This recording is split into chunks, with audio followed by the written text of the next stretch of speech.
There is a deep quiet that lives inside the sound of water, a secret rhythm that only reveals itself when the world is completely still.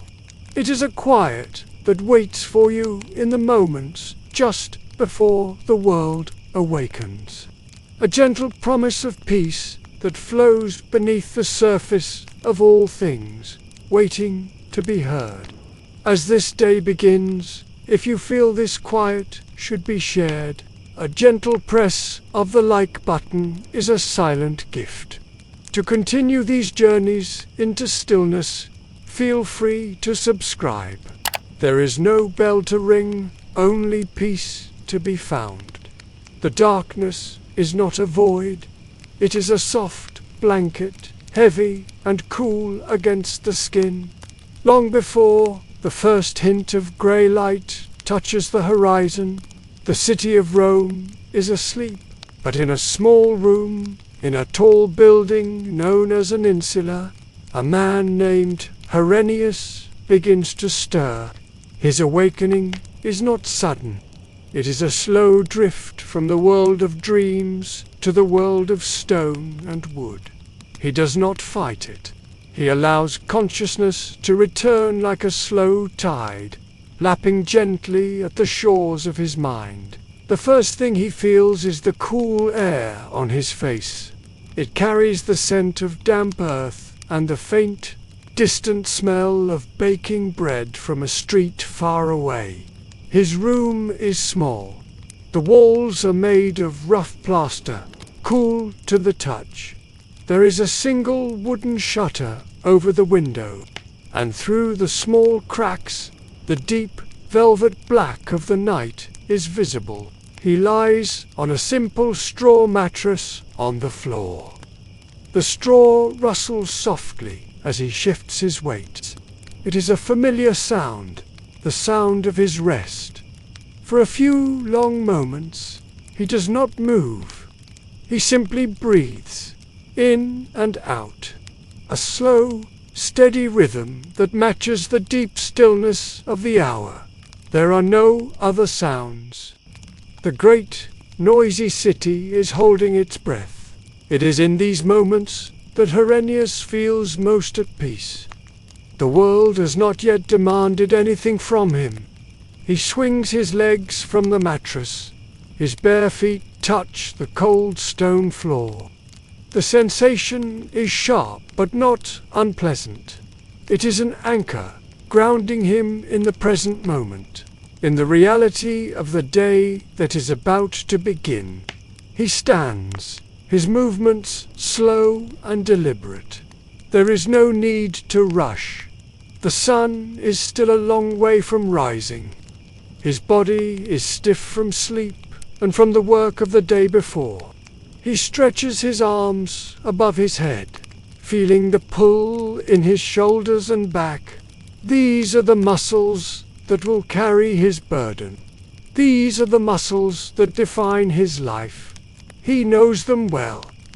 He knows every ache, every knot, every point of strength. Herennius moves through the small space with a familiarity that requires no light.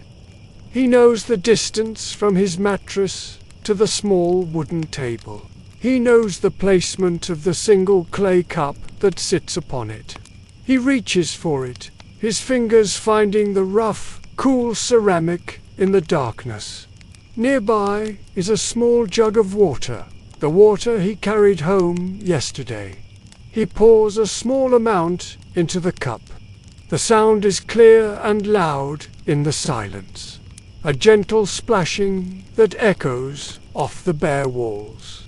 He drinks slowly, letting the cool liquid soothe his dry throat.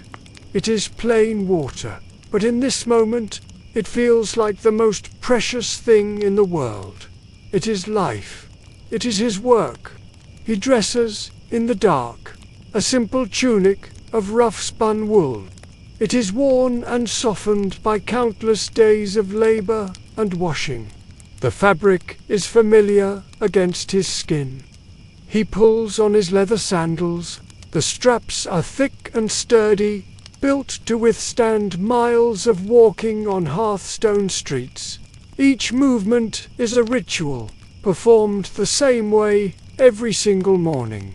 This repetition is a comfort. It is a predictable start to a day that will be filled with the unpredictable energy of the city. He does not think about the work ahead. He does not worry about the heat of the sun or the weight on his shoulders. He simply focuses on the task at hand, tying the leather straps of his sandals, feeling the worn leather against his feet. Once dressed, he stands by the shuttered window. He does not open it yet. He simply listens. The silence is profound. He can hear the faint beat of his own heart. He can feel the gentle rise and fall of his own chest.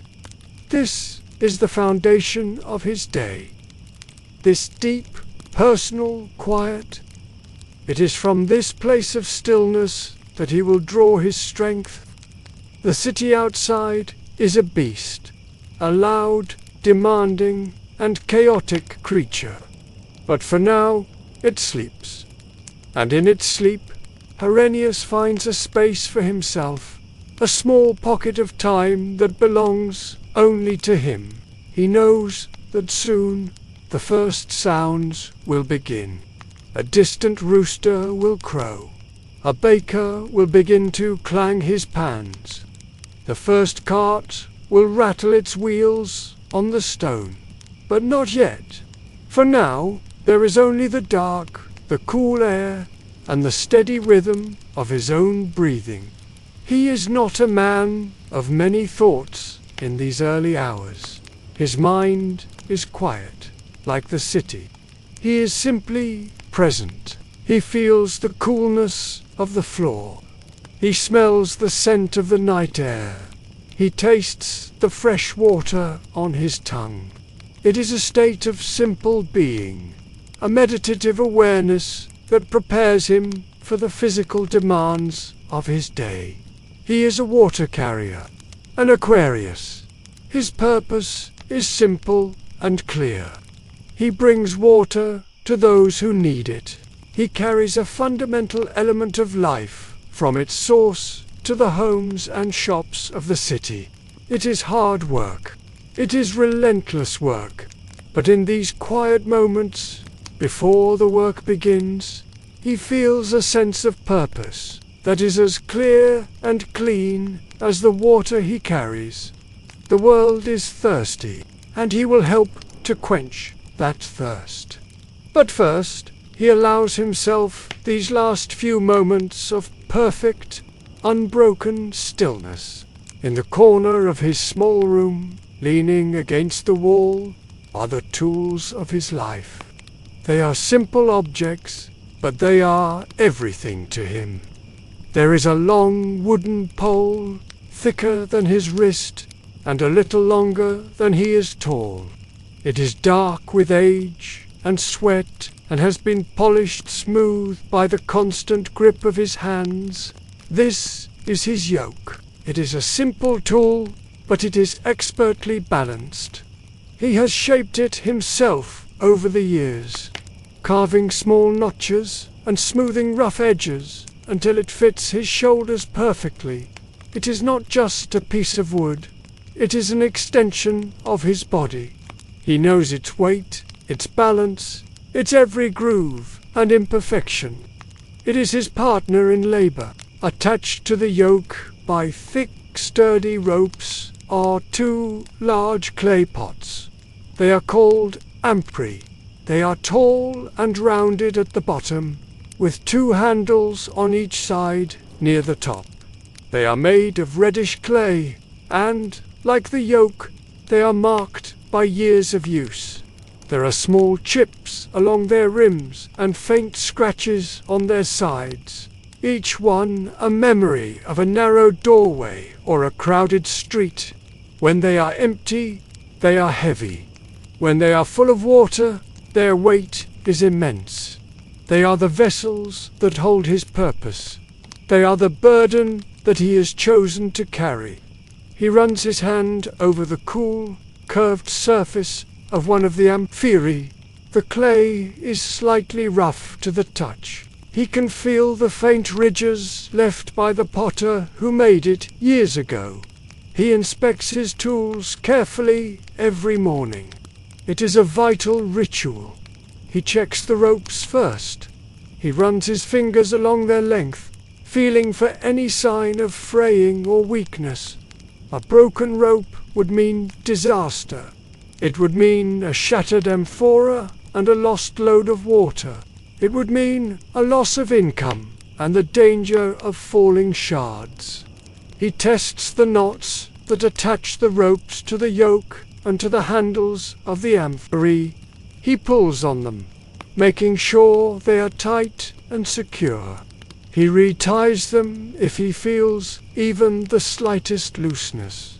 This is not a task to be rushed. His safety and his livelihood depend on the strength of these ropes and the security of these knots.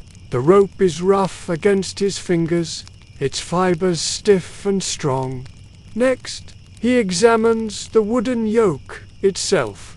He looks for any new cracks or splinters in the wood. The constant weight and pressure can take their toll. He runs his thumb along the smooth, curved section that will rest across his shoulders and the back of his neck. This is where the wood is darkest, stained by years of his own sweat. He feels a strange connection to this object. It has been with him through countless days, in the heat of summer and the cold of winter. It has shared his strength and his exhaustion. It has heard his grunts of effort and his sighs of relief. It is a silent witness to his life. He lifts it, feeling its familiar, balanced weight in his hands. He places it gently back against the wall. Finally, he checks the amphiry. He tilts them, looking inside to make sure they are clean. He runs his hand around the inside of the rim. Any dirt or debris could contaminate the water, and his customers demand clean, fresh water. His reputation is built on the quality of his service. He is known as a reliable and honest water carrier. His water is always pure. This is a point of pride for him. He takes a clean rag, one of the few pieces of cloth he owns, and carefully wipes the inside of each pot, ensuring they are ready for the day. The inside of the amphora is smooth and cool. The air inside smells of damp clay and clean water. These are the smells of his work, as familiar to him as his own skin. These tools are not beautiful. They are not decorated. They are purely functional. But to Herennius, they have a kind of beauty. It is the beauty of purpose.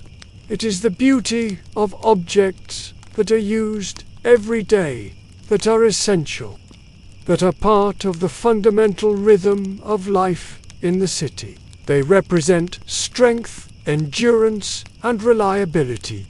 They are a reflection of the man who owns them. He has no need for fancy things. His life is simple. His needs are few. His work is hard, but it is honest, and these tools are the symbol of that honest work. He handles them with a respect that comes from deep understanding. He knows that without them, he cannot survive. After his inspection is complete, he stands for a moment in the quiet room. The tools are ready. He is ready. He picks up a small, empty leather pouch from the table.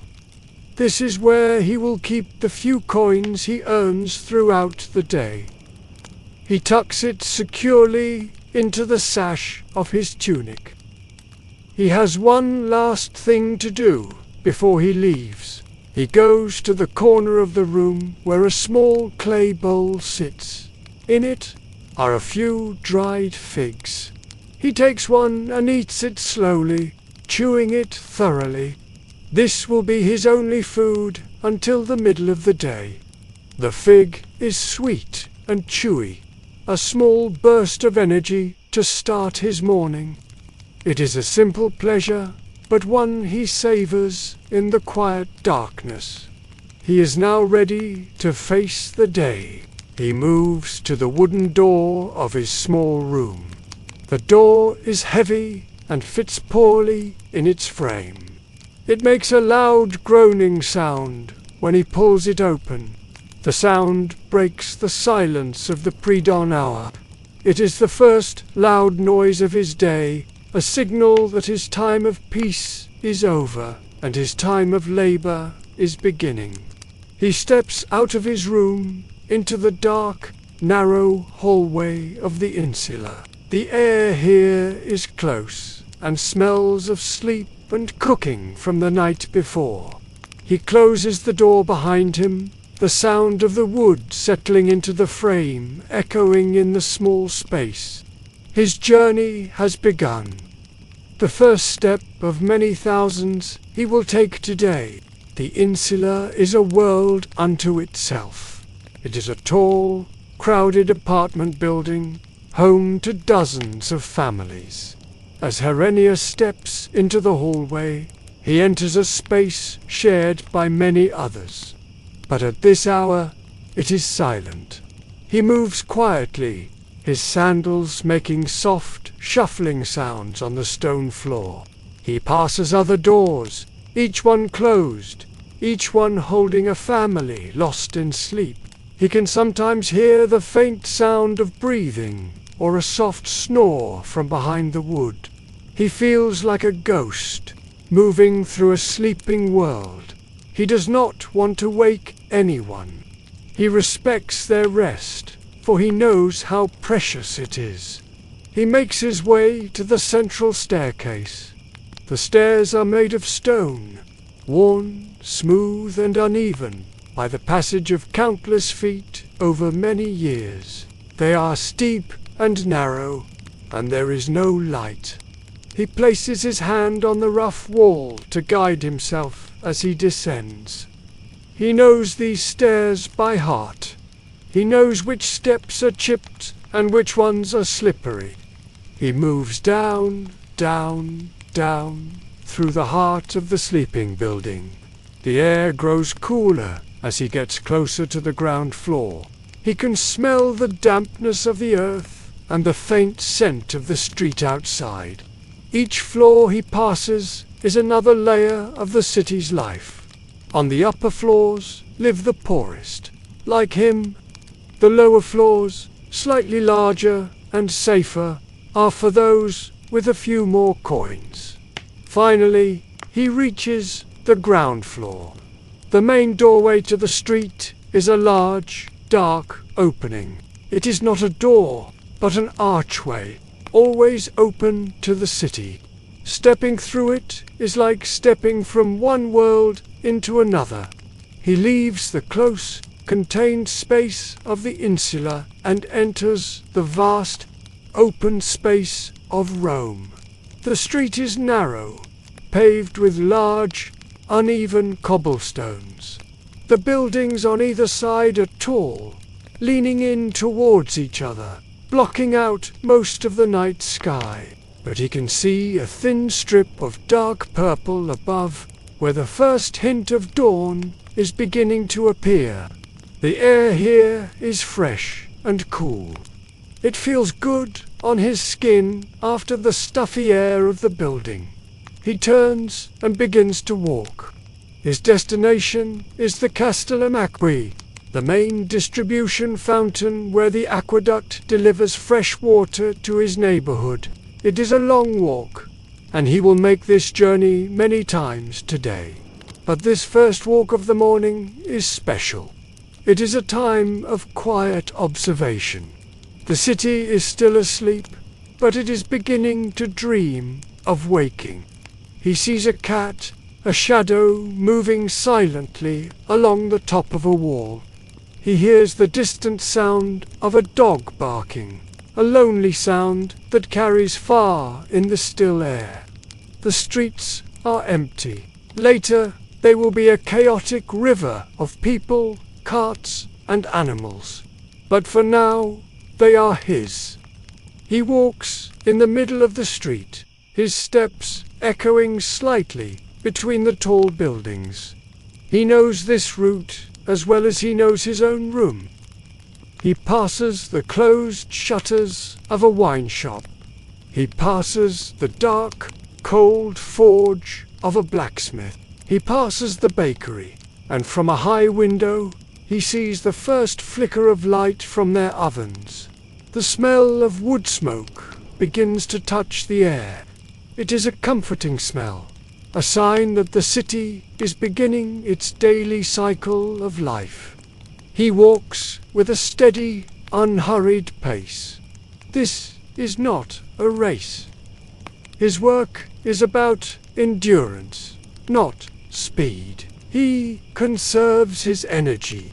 His body moves with a familiar rhythm. His arms swing gently at his sides. His sandals slap softly against the stone. It is a walking meditation. As he gets closer to the main thoroughfare, the sounds begin to change. He can hear the distant rumble of a heavy cart, its wooden wheels complaining against the stone. This will be a farmer, bringing his goods into the city for the morning market. He hears the lowing of an ox. These are the first stirrings of the city's great heart. He turns a corner onto a wider street. Here, he is no longer alone. He sees other figures moving in the half-light, other early risers, each with their own purpose. A baker's boy carrying a load of firewood, a watchman finishing his long night's patrol. They do not speak to each other. They simply acknowledge each other with a silent nod, a shared understanding of the early hour. The sky is slowly changing color. The deep purple is giving way to a soft gray. The edges of the buildings are becoming more defined. He can see the details of the carvings on a stone doorway, the shape of the tiles on a distant roof. The city is emerging from the shadows. The air is still cool, but he can feel the promise of the day's warmth to come. He breathes it in deeply. This is the best part of the day. The world is full of possibility. The noise and the heat and the crowds have not yet arrived. There is a sense of clean, quiet potential in the air.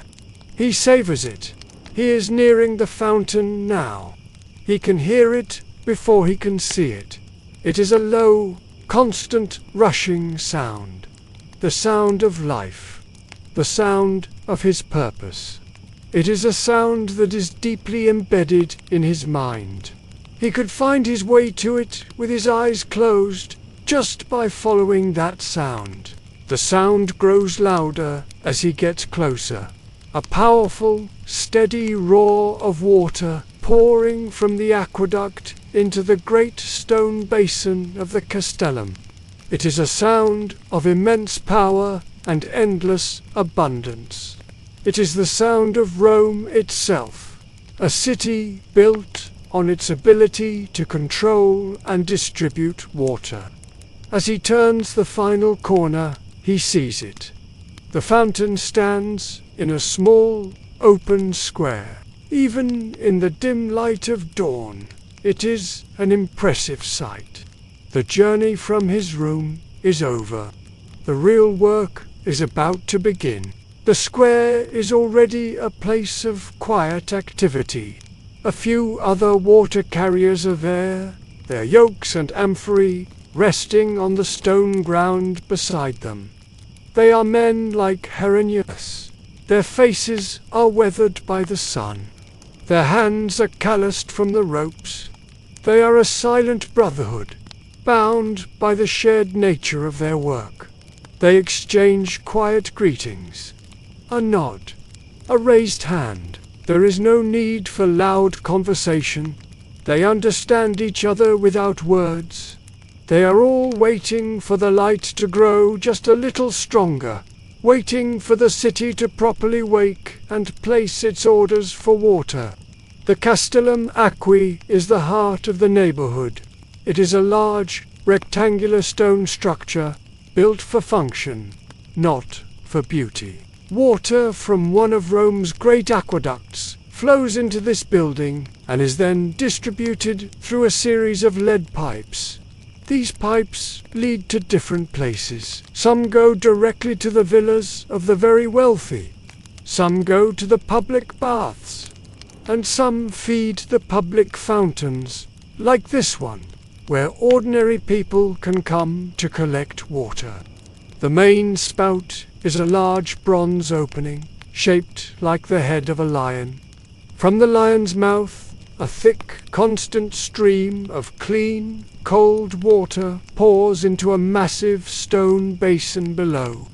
The sound is a powerful, continuous roar, a constant reminder of the great engineering feat that brings this water from hills miles away into the heart of the city.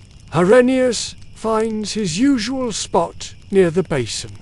He sets down his yoke and his empty amphiae. The clay pots make a hollow, clinking sound as they touch the stone pavement. He stands for a moment, simply watching the water. The surface of the basin is in constant motion, churning and bubbling where the stream hits it.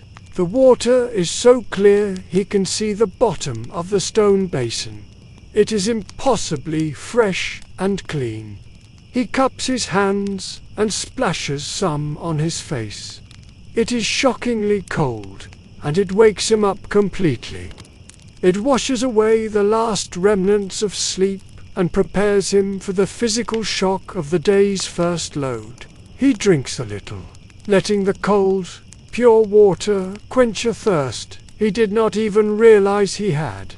He is not the only one here. Besides the other water carriers, a few household slaves have arrived with their own smaller jugs. A woman who works in a nearby tavern is there with 2 wooden buckets. The fountain is a social hub, a place where people from different walks of life cross paths, all drawn by the basic need for water. The conversations are quiet and brief. People talk about the weather, the price of bread, a piece of neighborhood gossip. Herennius does not usually join in. He is a man of few words. He prefers to listen, to observe. He watches the interactions, the small dramas of daily life unfolding before him. It is a small window into the lives of the people he serves. He looks up at the sky. The gray is turning to a pale, soft blue. The first rays of sunlight are beginning to touch the tops of the tallest buildings, painting them in gold. The city is waking up. The sounds are increasing. More carts are rattling by. More people are appearing on the streets. The low hum of the city is beginning to build towards its full daytime roar. Soon, his first customer will be expecting him. It is time to begin. He takes a deep breath, the cool morning air filling his lungs. He feels the strength in his legs and his back. He is ready. He moves his amphorae to the edge of the great basin. He takes the first pot and carefully lowers it into the water. It is awkward and heavy even when empty. He has to lean far over the edge of the basin, his muscles straining to control the pot as it fills. The roar of the water changes as the stream begins to pour into the opening of the amph. It is a deep, gurgling sound that gets higher in pitch as the pot fills up. He has done this thousands of times. He knows by the sound and by the feel of the weight exactly when it is full. He does not let it overflow. That would be a waste of his energy, lifting more than he needs to. He is efficient. His movements are precise. When the first pot is full, he carefully lifts it out of the basin. The change in weight is enormous. His muscles tense and burn with the sudden strain. Water sloshes over the rim, cold and wet against his tunic and his hands. He sets the full amphora carefully on the ground. The sound it makes is a low, solid thud, completely different from the hollow clink of the empty pot. He takes a moment to catch his breath. Then he repeats the process with the second amphora. He lowers it into the churning water, listens to the sound of it filling, and then, with a great surge of effort, he lifts the full, heavy vessel out and places it next to its partner. Now his two silent companions are full and ready for the journey. He stands between them, looking at the two massive clay pots filled to the brim with clear, life-giving water. This is his product. This is his contribution to the great, complex machine of the city. He feels a sense of satisfaction.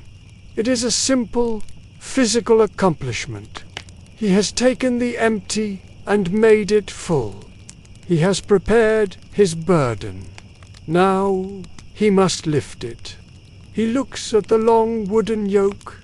It looks so simple, so harmless, lying on the ground, but he knows the crushing weight it is about to transfer to his shoulders. He positions it carefully, making sure the ropes are not tangled. He bends his knees, preparing his body for the lift. The day's labor has truly begun. The lift is the most difficult part of the process. It is a moment of pure, focused effort. Herennius positions himself between the two full amphorae.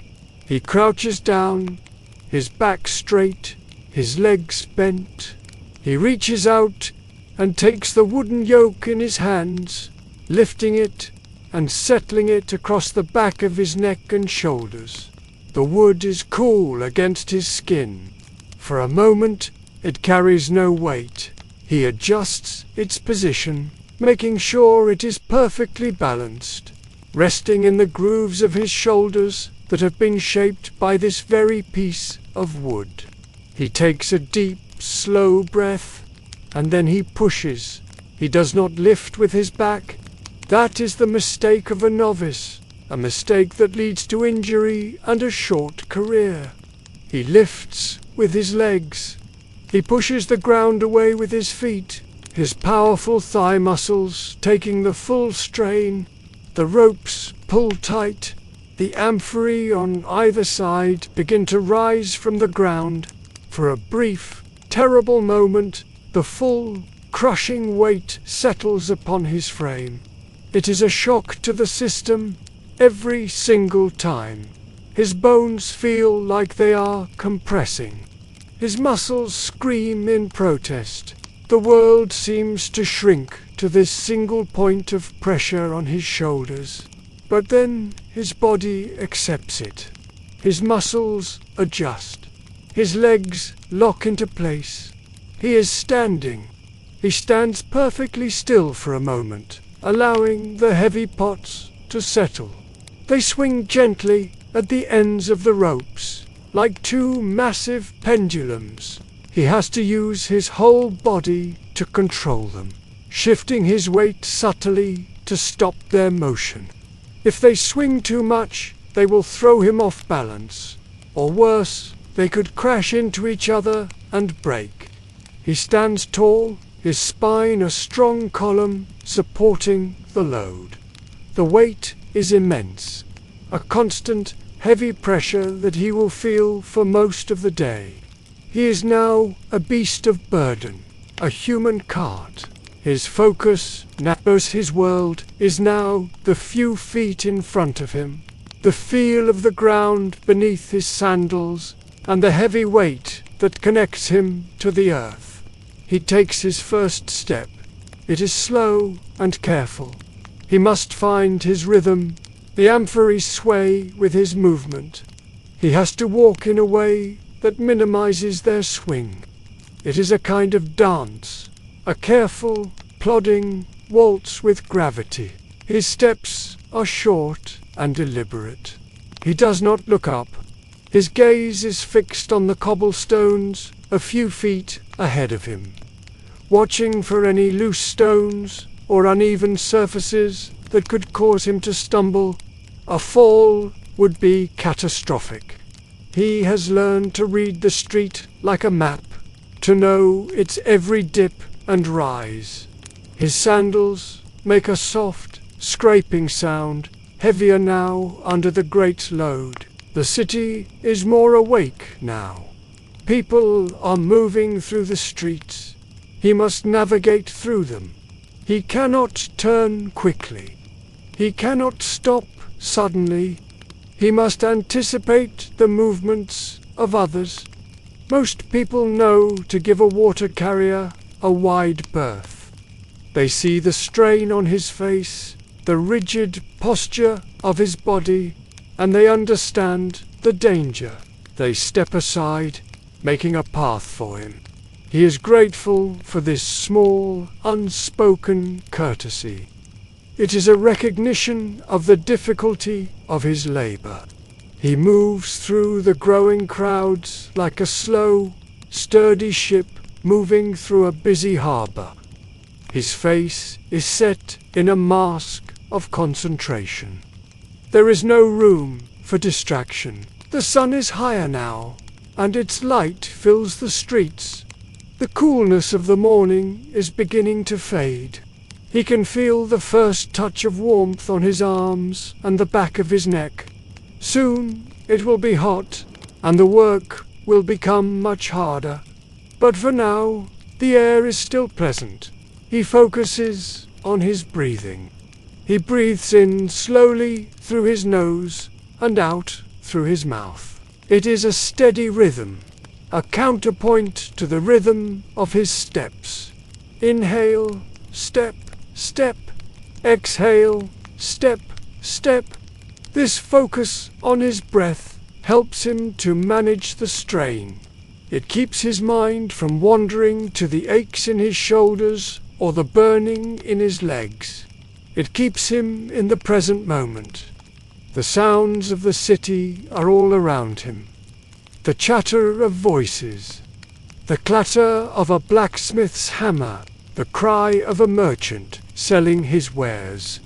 But for Herennius, these sounds are distant, a backdrop to the more immediate sounds of his own labor. He hears the creak of the wooden yoke. He hears the sloshing of the water inside the amphia, a heavy, liquid sound that is always with him. He hears the scrape of his sandals on the stone. These are the sounds of his world. They are the music of his work. He does not think of it as unpleasant. It simply is. It is the reality of his day. He makes his way through the winding streets, his destination a wealthy home in another part of the neighborhood. The journey is not long, but with this weight, every step is an effort. He can feel the muscles in his back and shoulders beginning to burn. He can feel the pressure of the yoke on his skin. He knows that by the end of the day, his shoulders will be raw. But he does not think about that now. He thinks only of the next step, and the one after that. He is a creature of endurance. His strength is not in explosive power, but in his ability to keep going, step after step, load after load, day after day. This first load is just the beginning. There will be many more before the sun sets, and he will carry them all. The streets change as he approaches his destination. The narrow, crowded alleys give way to wider, cleaner avenues. The tall, dark, insular buildings are replaced by large, elegant homes. These are the villas of the wealthy, the patrician class. They are set back from the street, hidden behind high stone walls. The air here seems different, quieter and cleaner. He can smell flowers from the hidden gardens and the faint scent of expensive incense. It is a world away from the crowded, noisy streets where he lives. He feels like an intruder here, a rough, laboring man in a world of ease and luxury. But his purpose is clear. They need water, and he is the one who brings it. He stops before a large, imposing gate made of dark wood and reinforced with bronze. This is the entrance to the villa of a senator named Cassianus. Herennius comes here every morning. He stands for a moment, catching his breath, the heavy amphory pulling at his shoulders. He reaches out a hand and knocks on a smaller door set within the main gate. He does not knock loudly. It is a soft, respectful tapping. He waits. He can hear no sound from within the villa. The walls are thick, designed to keep the noise of the city out and the sounds of private life in. He shifts his weight from one foot to the other, the yoke creaking in protest. The weight is becoming a deep, insistent ache. After a few moments, he hears the sound of a bolt being drawn back. The small door opens, and the face of a slave appears. It is a young man named Davos. He is the gatekeeper. He has a weary, bored expression on his face. He sees Herennius and nods, his expression unchanging. He does not speak. He simply steps back and holds the door open. Herennius maneuvers himself and his heavy load through the narrow opening. It is a tight fit. He has to turn his body sideways, carefully guiding the swinging amphory so they do not hit the doorframe. He has learned the exact dimensions of this doorway through long practice. Once inside, he is in a small, enclosed courtyard. This is the entrance to the villa. The ground is paved with smooth, colored tiles arranged in an intricate pattern. There is a small fountain in the center, though it is not running at this early hour. The walls are painted with bright frescoes depicting scenes from mythology. It is a beautiful, peaceful space. Herennius has no time to admire it. He follows Davos, who leads him through the courtyard towards the back of the house to the service area. They walk along a covered walkway supported by elegant columns.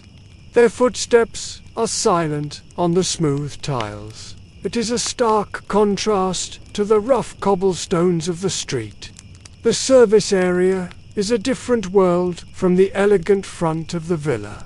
Here, the floors are plain stone. The walls are unpainted. It is a place of work, not of beauty. This is where the kitchens are, the laundry, the slave quarters. It is a bustling hive of activity, even at this early hour. Cooks are shouting orders. Slaves are rushing back and forth on various errands. The air is thick with the smells of cooking, food, of smoke, and of soap. Herennius is a familiar sight here. The other slaves barely give him a glance as he passes. He is just another part of the morning routine. He is the waterman. Davos leads him to a large cistern, a stone tank set into the floor in a small, open-air courtyard. This is where the villa stores its water for cooking, cleaning, and washing. It is Herennius's job to keep it full. He walks to the edge of the cistern. Now comes the second most difficult part of the task. Unloading the water. He cannot simply drop the amph. He must lower them carefully and pour the water without spilling too much. He takes a deep breath and slowly, carefully bends his knees. He lets the yoke slide from his shoulders, catching it in his hands. For a glorious moment, the weight is gone. His body feels impossibly light. A wave of relief washes over him. He places the yoke on the ground. He turns his attention to the amph. He takes the first one, his hands gripping the handles. It is still incredibly heavy. He tips it slowly, carefully, over the edge of the cistern. A thick, clear stream of water pours out, splashing loudly into the tank below. He holds it steady until the last drop has fallen. The sound of the empty amphora as he sets it down is a light, hollow tap. He repeats the process with the second pot. He watches as the water he carried all this way merges with the water already in the cistern. His work is done here, for now. He has delivered the lifeblood of the household. Without this water, the cooking would stop, the cleaning would cease. The entire machinery of this great house would grind to a halt. A more senior slave, the steward of the household, comes to inspect the work. He is an older man with a stern face. He peers into the cistern, noting the new water level. He nods, satisfied. He reaches into a pouch at his belt and takes out a single, small bronze coin. He places it in Herennius's outstretched hand. The coin is cool and smooth. It feels insignificant compared to the effort it took to earn it, but it is payment. It is his wage. It is what will allow him to buy his own food and pay the rent for his small room. He murmurs a word of thanks, his voice rough. The steward does not reply. He simply turns and walks away, his mind already on his next task. Herennius is dismissed. He picks up his yoke and his now empty amphora. They feel wonderfully light. He settles the yoke back on his shoulders. The weight is nothing now. He feels strong and capable. Davos leads him back the way they came, through the service corridors and across the elegant courtyard. As they pass the front of the house, Herennius catches a glimpse through an open doorway into one of the main rooms. He sees mosaics on the floor, marble statues in the corners, and people dressed in fine linen reclining on couches. It is a brief glimpse into a life he can barely imagine. Then the doorway is passed, and the image is gone. He follows Davos back to the gate, back to the world where he belongs. Leaving the quiet luxury of the senator's villa behind, Herennius steps back out into the bustling street. The city is fully awake now. The sun is climbing higher, and the noise level has increased tenfold. Merchants are shouting their prices, children are laughing and running, and the air is thick with 1,000 different smells. He adjusts the light, empty amphora on his shoulders, and sets off once more towards the Castellum Aqui. The return journey is always easier. Without the crushing weight of the water, he can walk at a much faster pace. His body feels light, almost free. It is a welcome, though temporary, relief. He navigates the crowded streets with practiced ease. He is no longer a slow, lumbering obstacle, but a swift and nimble pedestrian. He weaves through the throngs of people, his mind already on the next task. He has a regular delivery to a bakery not far from the fountain. It is one of his favorite stops. The baker, a man named Marcus, is a cheerful, hard-working fellow who always has a kind word for him, and the smells that come from his shop are a welcome assault on the senses. He arrives back at the Fountain Square, which is now much more crowded than it was at dawn. Dozens of people are gathered around the basin, filling their jugs and buckets, gossiping and exchanging news. He does not have to wait long. The process of filling his amphorae is the same as before. He lowers them into the churning water, waits for the deep gurgling sound to rise in pitch, and then hauls them out, his muscles once again protesting at the sudden, immense weight. He settles the yoke on his shoulders, feeling the familiar pressure sink into his bones. He pauses for a moment, finding his balance, and then sets off, his steps slow and deliberate once more. He is back in the rhythm of his labor, the slow, heavy dance of the water carrier. He makes his way through the square and down a narrow side street, following the delicious smell of baking bread. The bakery is a small, open-fronted shop. The heat from the massive brick ovens inside pours out onto the street. It is a wall of warmth that feels good on a cool morning, but can be overwhelming in the heat of summer. The air is thick with the scent of yeast, flour, and hot bread. It is a smell of comfort, of nourishment, of life. Herennius can see Marcus inside, his arms white with flour up to his elbows. He is a large, strong man, his face perpetually dusted with white. He is kneading a huge mound of dough on a massive wooden table, his powerful hands pushing and folding in a steady, hypnotic rhythm. Marcus sees Herennius, and a wide smile breaks out on his flowery face. "Ah, Herennius, the lifeblood of my bread!" He bellows over the noise of the shop. "Bring it here, my friend, bring it here!" Herennius smiles back. It is a small, tired smile, but it is genuine. He carefully maneuvers his heavy load into the back of the shop.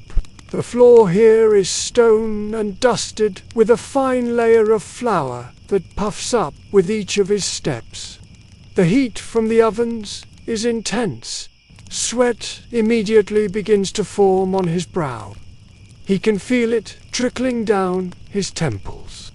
His delivery point here is not a cistern, but two very large wooden barrels that stand in the corner.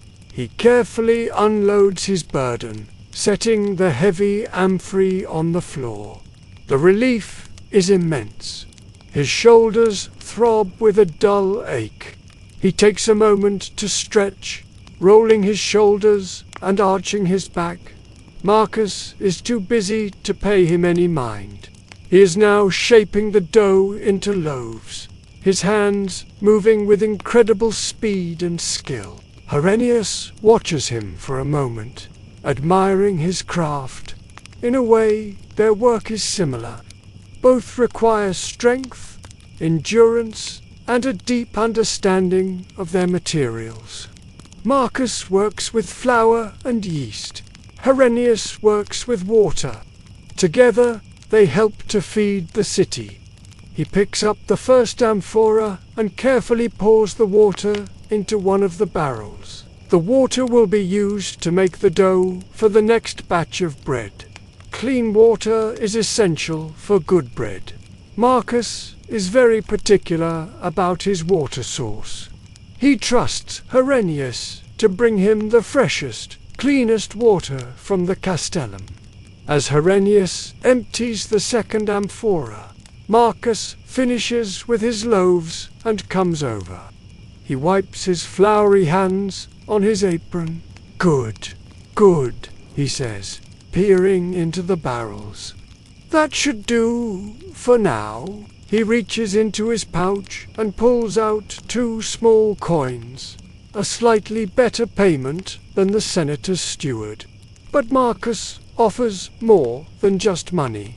"Wait," he says, and bustles over to a cooling rack where dozens of fresh loaves are sitting. The smell is intoxicating. He picks up a small, round loaf, still warm from the oven. The crust is golden brown and crispy. He breaks it in half. Steam rises from the soft, white interior. He hands 1/2 to Herennius. "For your trouble," he says with a grin. "A man cannot live on water alone." This is a rare treat for Herennius. He does not often have the money for fresh bread from a baker. He usually eats hard, dry bread that is much cheaper. He takes the bread with a grateful nod. He can feel its warmth in his hands. He bites into it. The crust is crunchy, and the inside is soft and fluffy. The taste is simple and wonderful. It is the taste of grain, of fire, and of hard work. He eats it slowly, savoring every mouthful. It is the best thing he has tasted in a long time. It fills his stomach and lifts his spirits. It is a small act of kindness, but it means the world to him. It is a reminder that even in this vast, impersonal city, there can be moments of connection and generosity. He finishes the bread, wiping the crumbs from his mouth with the back of his hand. He feels a renewed sense of energy. The small amount of food and the brief rest have done him good. He is ready to continue his work. He picks up his empty amphire and his yoke. "Thank you, Marcus," he says, his voice full of genuine gratitude. The baker just waves a flowery hand. Go on, he says. "The city is thirsty." Herennius smiles again, settles the light yoke on his shoulders, and steps out of the overwhelming heat of the bakery and back into the morning sun. The taste of fresh bread is still on his tongue, a pleasant memory that will stay with him for the next few hours of his long and arduous day. The sun is climbing towards its peak in the sky. The shadows are growing shorter. The heat of the day is beginning to build. Herennius has completed several more trips since his visit to the bakery. He has carried water to a small tavern, to a dyer's workshop, and to a family living on the 3rd floor of another insula. The work has been relentless. The weight has been constant. His tunic is now damp with sweat, and his shoulders are beginning to feel raw from the friction of the yoke. His legs ache with a deep, familiar weariness. It is time for a short rest. He does not have a home to return to in the middle of the day. His small room is too far away, so he finds his rest where he can, in the quiet corners of the city. He has a favorite spot, a small flight of stone steps leading up to the side entrance of a temple that is rarely used. The steps are in the shade, protected from the direct glare of the sun by the high temple wall. It is a peaceful place, away from the main flow of traffic. He makes his way there, his empty amphora clinking softly with each step. He is looking forward to these few moments of stillness. He arrives at the steps and gratefully unloads his equipment. He sets the yoke and pots against the wall. He stretches his arms, his back, his neck, trying to work out the stiffness that has settled deep into his muscles. The relief of being free from the weight is a physical pleasure, a feeling he cherishes. He sits down on the cool stone steps, leaning his weary back against the temple wall. The The stone is cool and solid behind him, a comforting presence. He closes his eyes for a moment, simply breathing. He lets the tension in his shoulders begin to dissolve. He listens to the sounds of the city, which seem more distant and less demanding from this sheltered spot. He opens the small leather pouch at his belt. Inside are the few coins he has earned so far, and a small, cloth-wrapped bundle. He carefully unwraps the cloth. Inside is his midday meal. It is not much. A piece of hard cheese, a handful of olives, and a chunk of the rough, cheap bread that is his usual fare. It is a stark contrast to the warm, soft loaf he had at the bakery.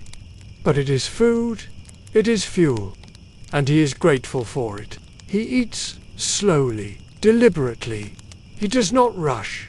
This time is for him. It is a time to refuel his body and quiet his mind. He breaks off a piece of bread and chews it slowly. It is dry and requires a lot of chewing, but it is filling. He eats a piece of the salty cheese. The sharp flavor is a welcome change. He eats the olives one by one, savoring their oily, slightly bitter taste. He has no water with him now. He will drink his fill at the fountain when he goes to collect his next load. He has learned not to drink too much during the day, as it only makes him sweat more. He has learned to understand the needs of his body with a precision born of necessity. He knows how much food he needs to keep going, how much rest he needs to avoid collapse. As he eats, he watches the world go by. From his vantage point on the steps, he has a good view of the street below. He sees a group of children playing a game with sticks and a small ball, their shouts of laughter echoing in the air. He sees a wealthy woman carried in a litter by 4 slaves, her face hidden behind a silk curtain. He sees a legionary, his armor gleaming in the sun, walking with a confident stride. He sees an old man sleeping in a doorway, his face a mask of weary lines. It is the endless parade of Roman life. Rich and poor, young and old, powerful and powerless, all sharing the same streets, all living their own stories. Herennius feels a sense of detachment as he watches them.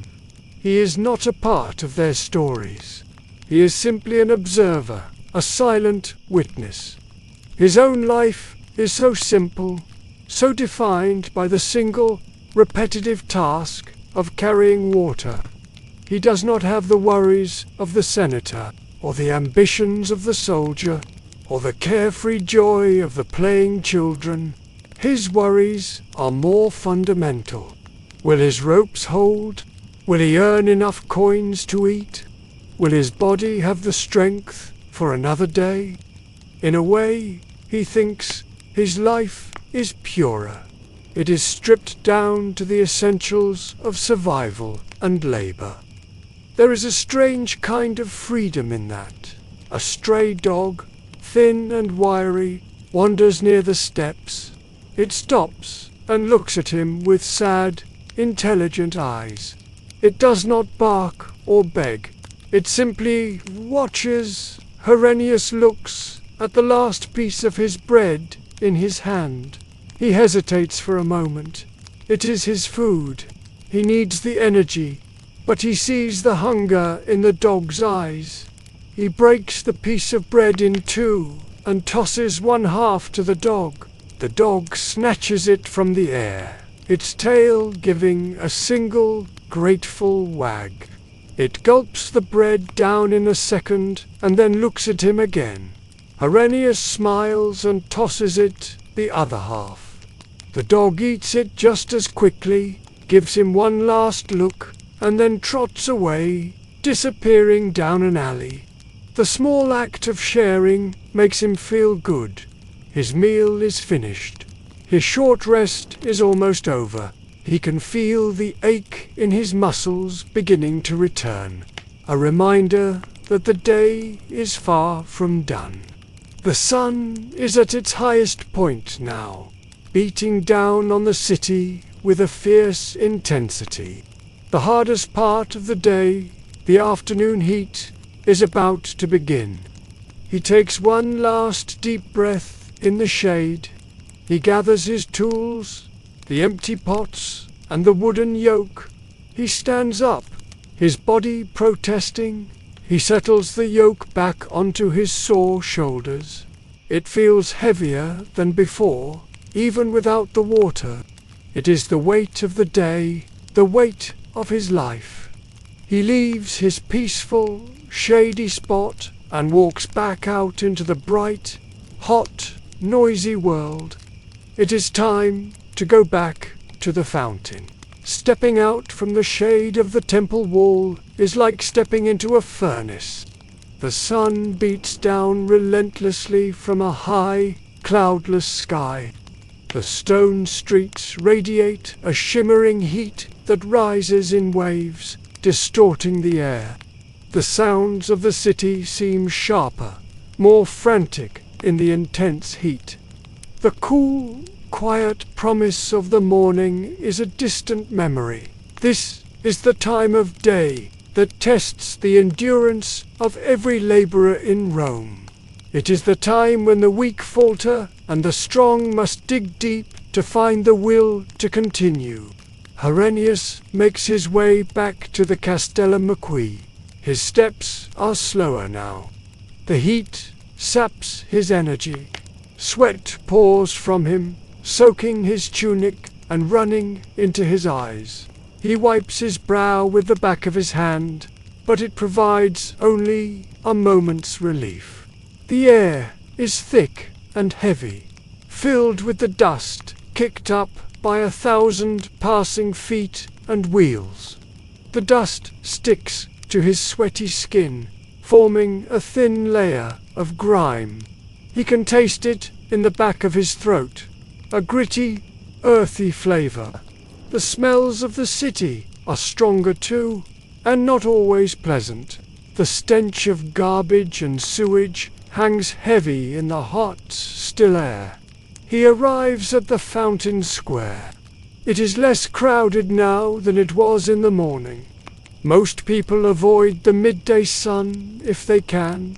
The only ones out are those who have no choice. The laborers, the slaves, the delivery. The water carriers are still there, their faces grim, their movements slow and lethargic. There is no conversation now. There is only the shared misery of the heat and the work.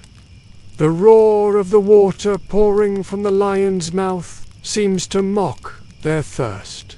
It is an endless supply of cool relief, but they can only enjoy it for a moment before they must once again lift their heavy burdens and carry them out into the heat. He fills his amphiry. The process is the same, but it feels 10 times harder now. His muscles are tired.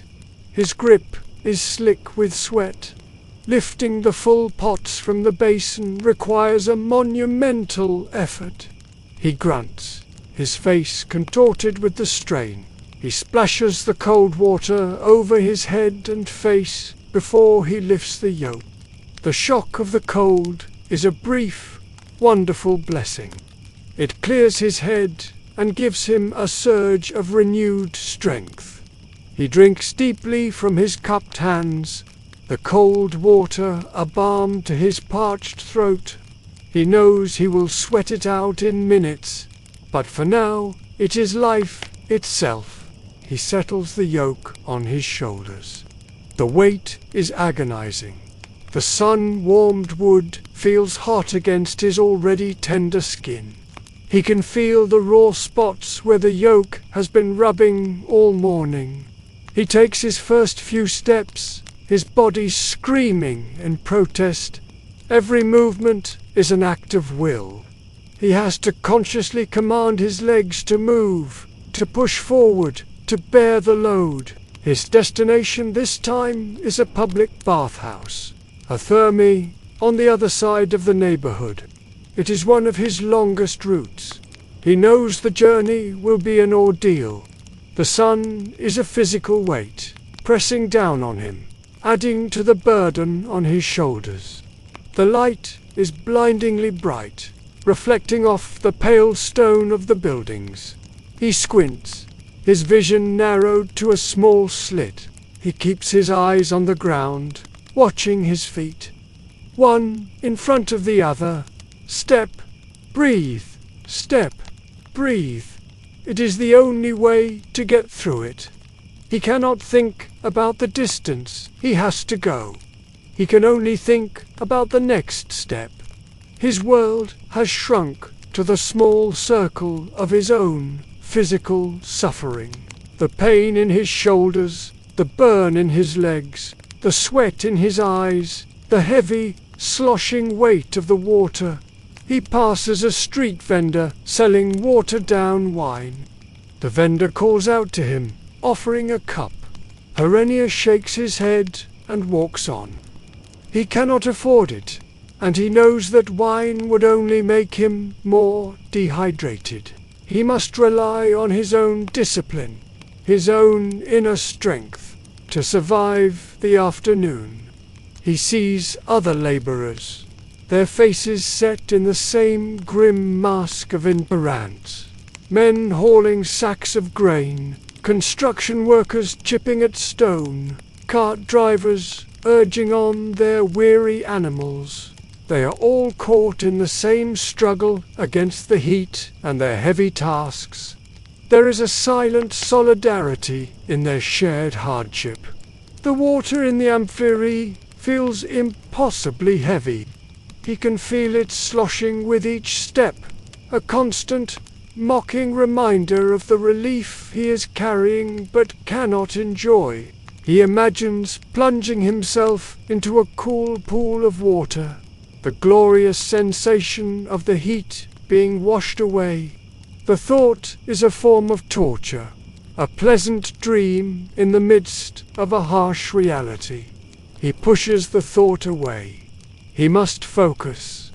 A moment of distraction, a single misplaced step, could lead to disaster. He must remain present, anchored in his physical reality, no matter how unpleasant it is. He can feel his strength beginning to fade. His steps become heavier, his breathing more labored. He knows he must push through this wall of exhaustion. He has done it many times before. He knows the signs, the dizziness, the trembling in his legs, the desire to simply stop, to drop his load and collapse in the nearest patch of shade. But he cannot. He has a delivery to make. He has a few more coins to earn. He has to keep going. He summons his reserves of strength, the deep well of endurance that has been dug by years of this same labor. He grits his teeth and forces himself onward, one painful step at a time. The bathhouse is close now. He can almost see it. The thought gives him a small burst of adrenaline, just enough to carry him the final distance. The bathhouse is one of the largest buildings in the neighborhood. It is a grand structure of brick and marble, a testament to the Roman love of bathing and socializing.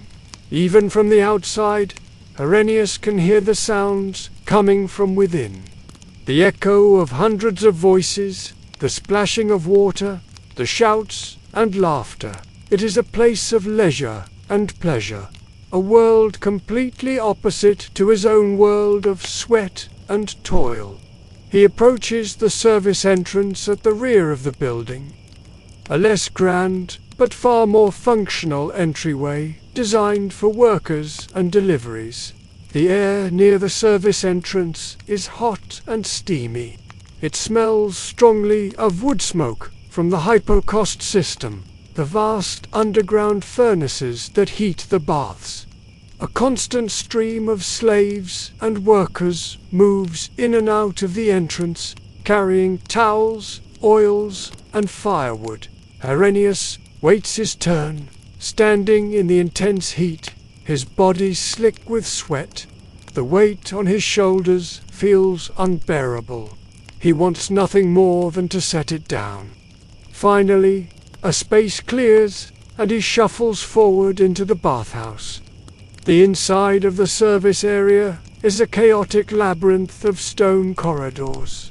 The air is thick with steam and heat, even hotter than it was outside.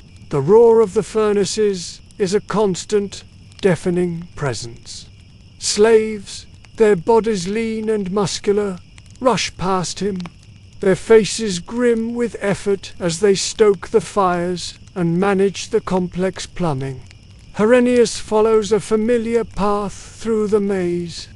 His destination, a series of large cisterns that supply the cold pools. These cisterns must be kept constantly full to meet the demands of the hundreds of bathers who come here every day. He reaches the cistern room. It is a vast, cavernous space, the ceiling high and arched. The air here is cooler and damp, a welcome relief from the furnace heat of the corridors. Several large, open-topped cisterns line the walls. He moves to the nearest one and, with a final, desperate surge of strength, he unloads his yoke. The relief is so profound that he almost stumbles. His legs tremble and his shoulders scream with the sudden release of pressure. He leans against a cool stone wall for a moment, his head spinning, his lungs gasping for air. This delivery is always the hardest of the day. He takes his time recovering, longer than he usually would. He knows he has pushed his body to its limit. He slowly straightens up and begins the task of emptying his amphiary into the cistern. The cold water splashes over the rim, and he lets it run over his hands and arms. The sensation is exquisite. He is tempted to pour the entire pot over his own head, but he knows that would be unprofessional. This water is for the customers, the citizens of Rome, who have paid for the luxury of a bath. He is just the man who carries it. He is invisible. As he empties the second amphora, a bath attendant approaches him. The attendant is a freedman, a former slave who has earned his freedom and now holds a position of minor authority.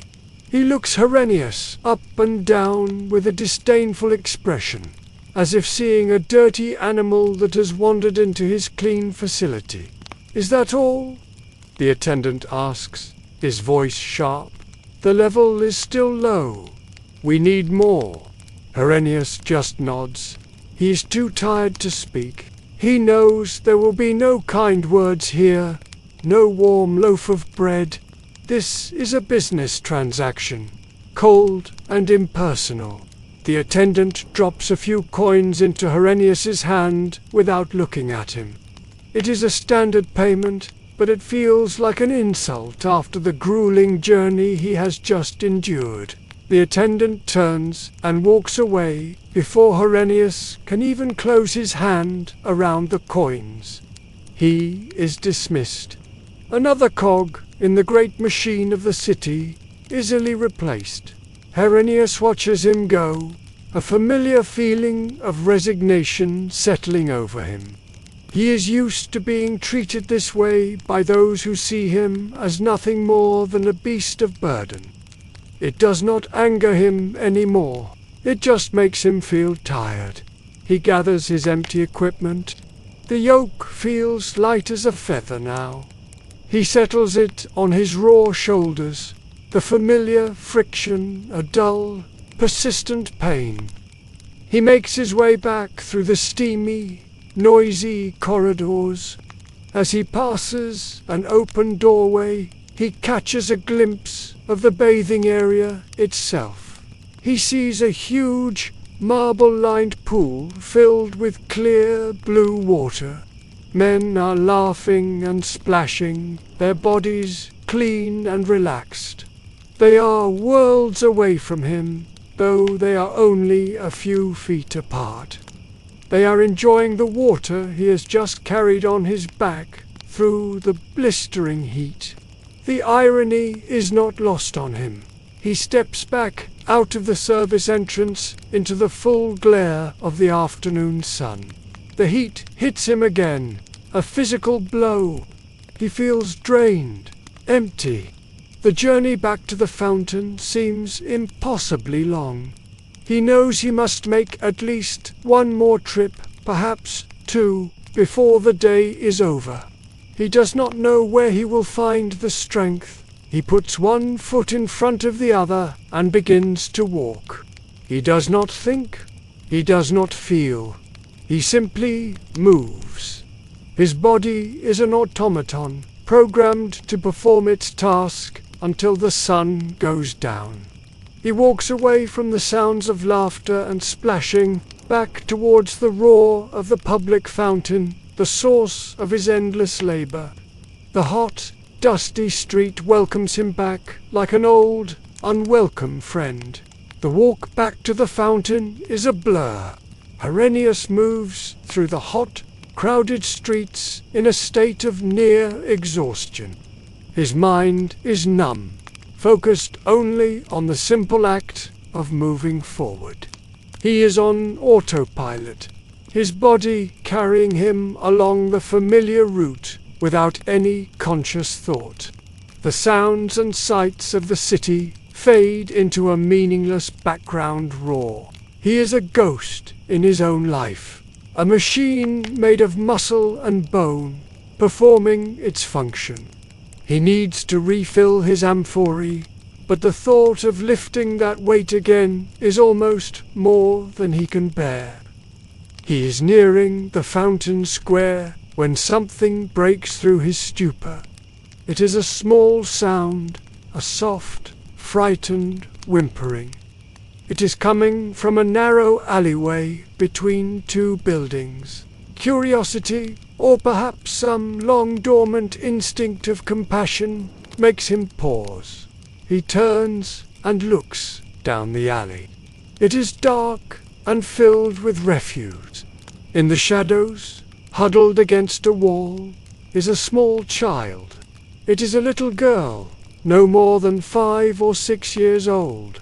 She is alone, and she is crying. Her face is smudged with dirt, and her tunic is torn.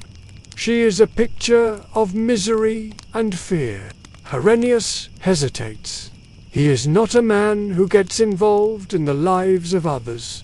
His own life is difficult enough. It is not his business. He should just walk away, go back to the fountain, and continue his work. But he cannot. The sight of the crying child has touched something deep inside him. He thinks of his own childhood, a distant, hazy memory of hardship. He takes a step into the alley. The girl sees him and flinches, pressing herself further against the wall. Her crying intensifies. She is afraid of him, this large, grimy man with his strange wooden yoke. He stops. He knows he must seem frightening.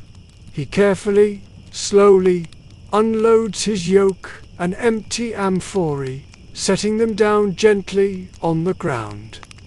He makes his movements slow and non-threatening.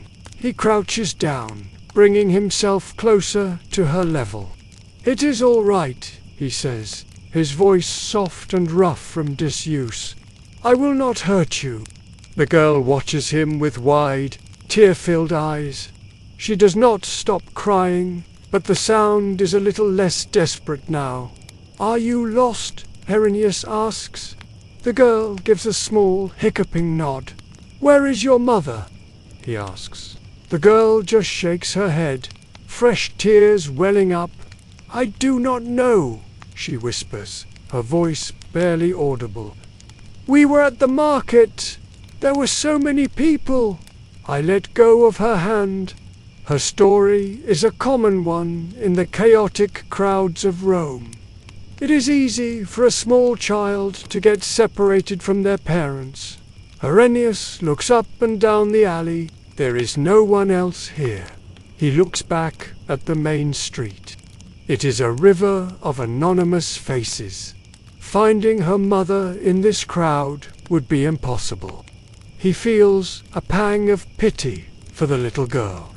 She is so small and helpless in this vast, overwhelming city. He thinks for a moment. He cannot simply leave her here. But what can he do? He is just a water carrier. He has no authority, no power.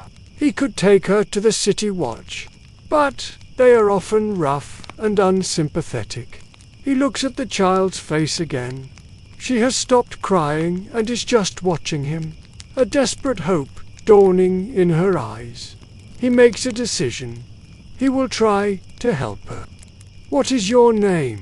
he asks gently. "Livia," she whispers.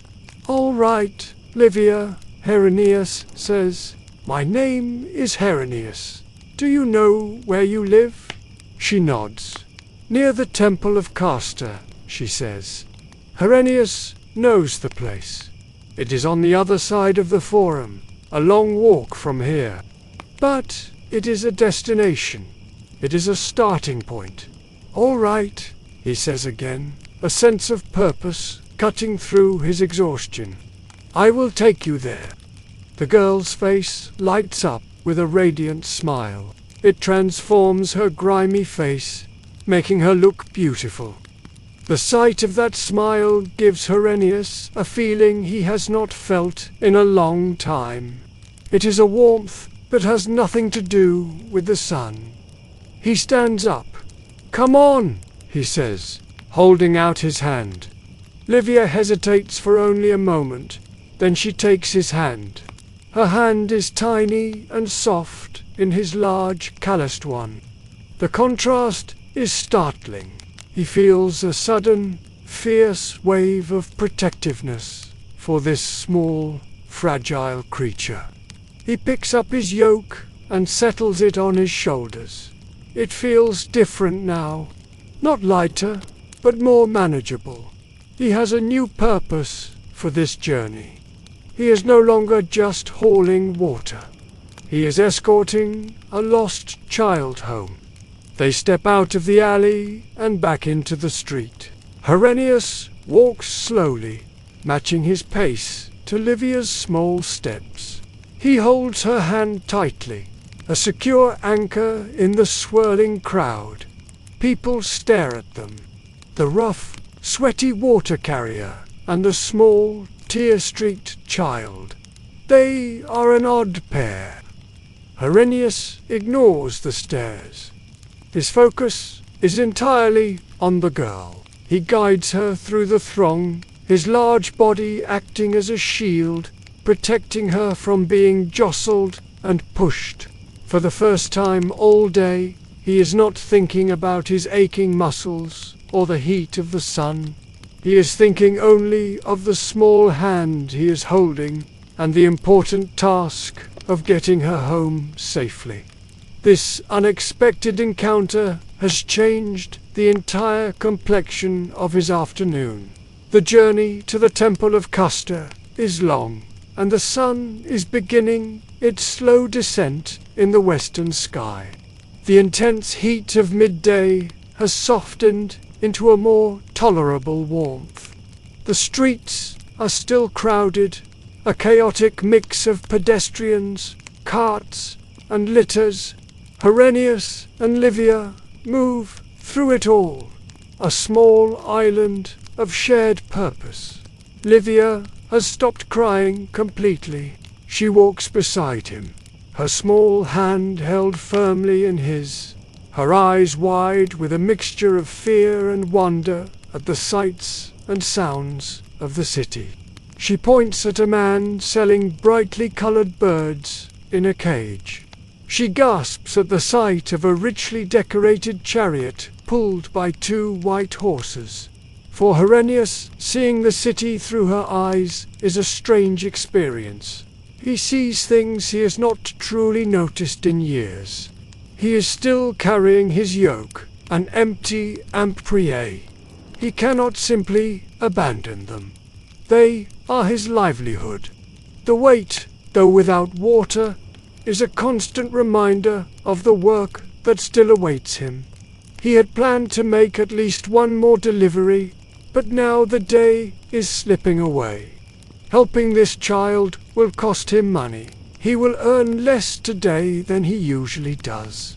He feels a brief pang of anxiety about this, but then he looks down at Livia's trusting face, and the feeling disappears. Some things are more important than a few extra coins. This is a thought so unusual for him that it gives him pause. They navigate through the bustling Roman Forum, the heart of the city. The great marble buildings, the temples and basilicas gleam in the late afternoon light.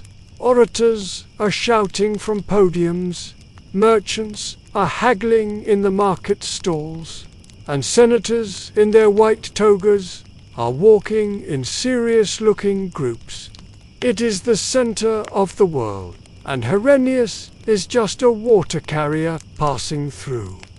But today, he does not feel as small or insignificant as he usually does. He has a mission. He is Livia's protector. He walks with a straighter back, a more confident stride. Livia points to a large temple with towering columns. "That is it!" she exclaims. "The Temple of Castor."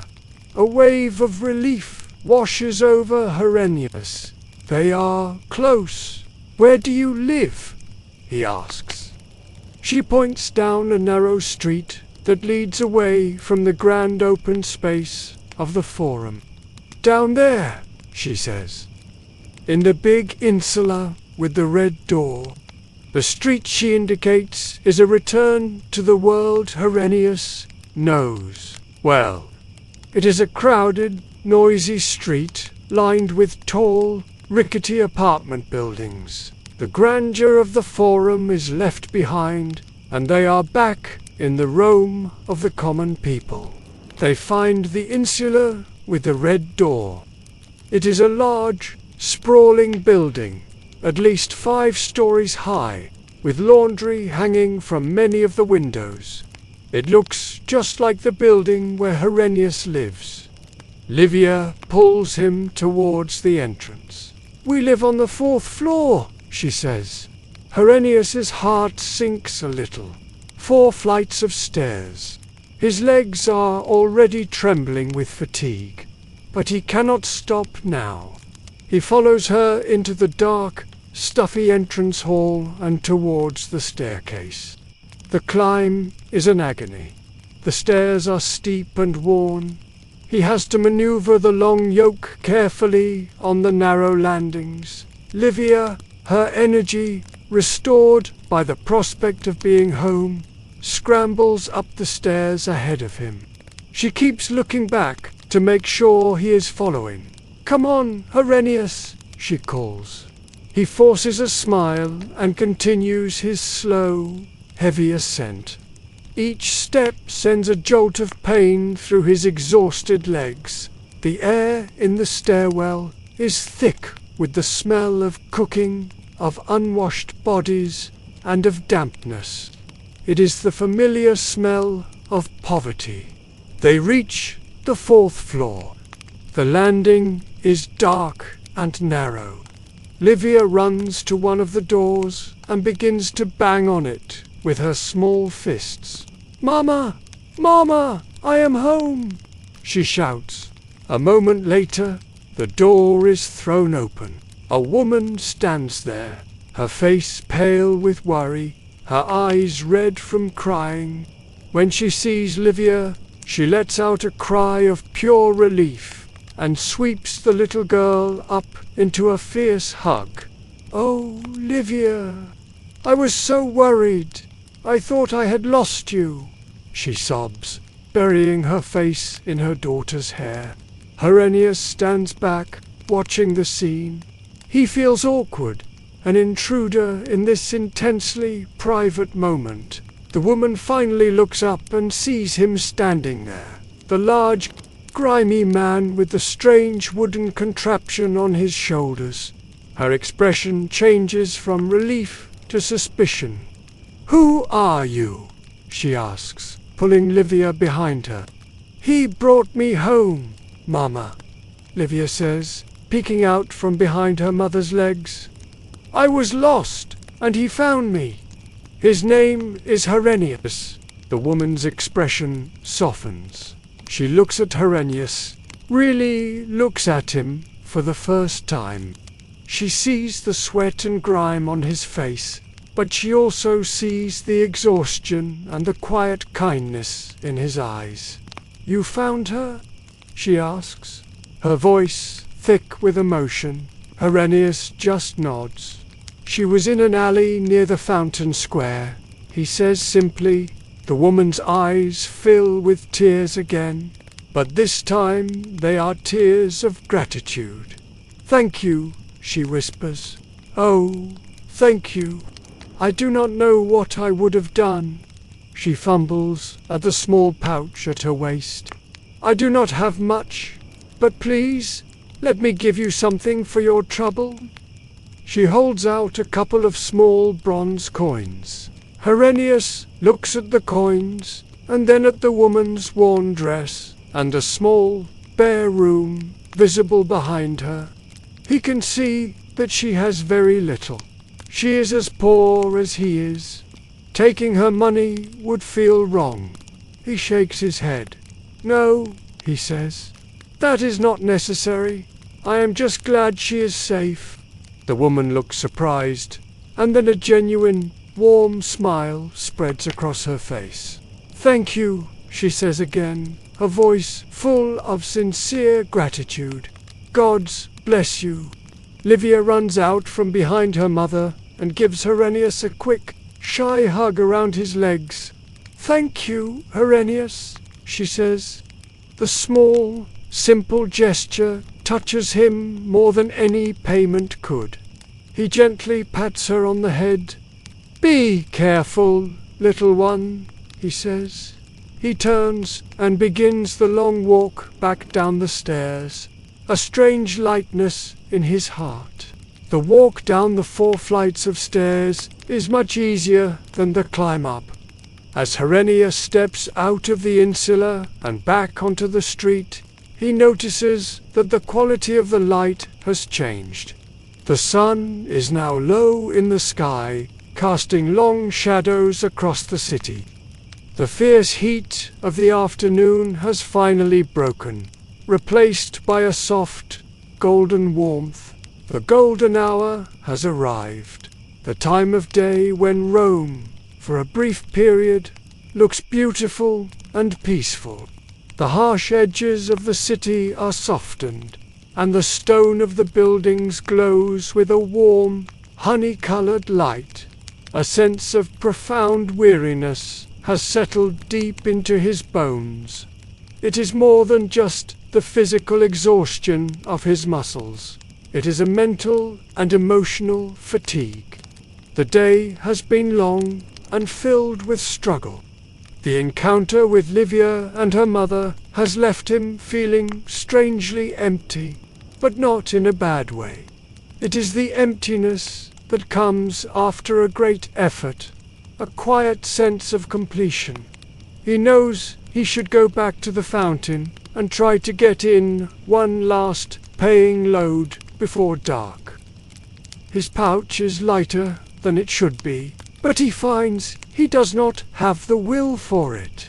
He decides to go back to the fountain one last time, but not for a customer. This last trip will be for himself. He needs to fill his own water jug for his room.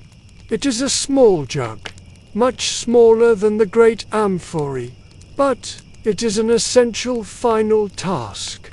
He walks through the streets, which are beginning to change their character once again. The frantic energy of the day is starting to wind down.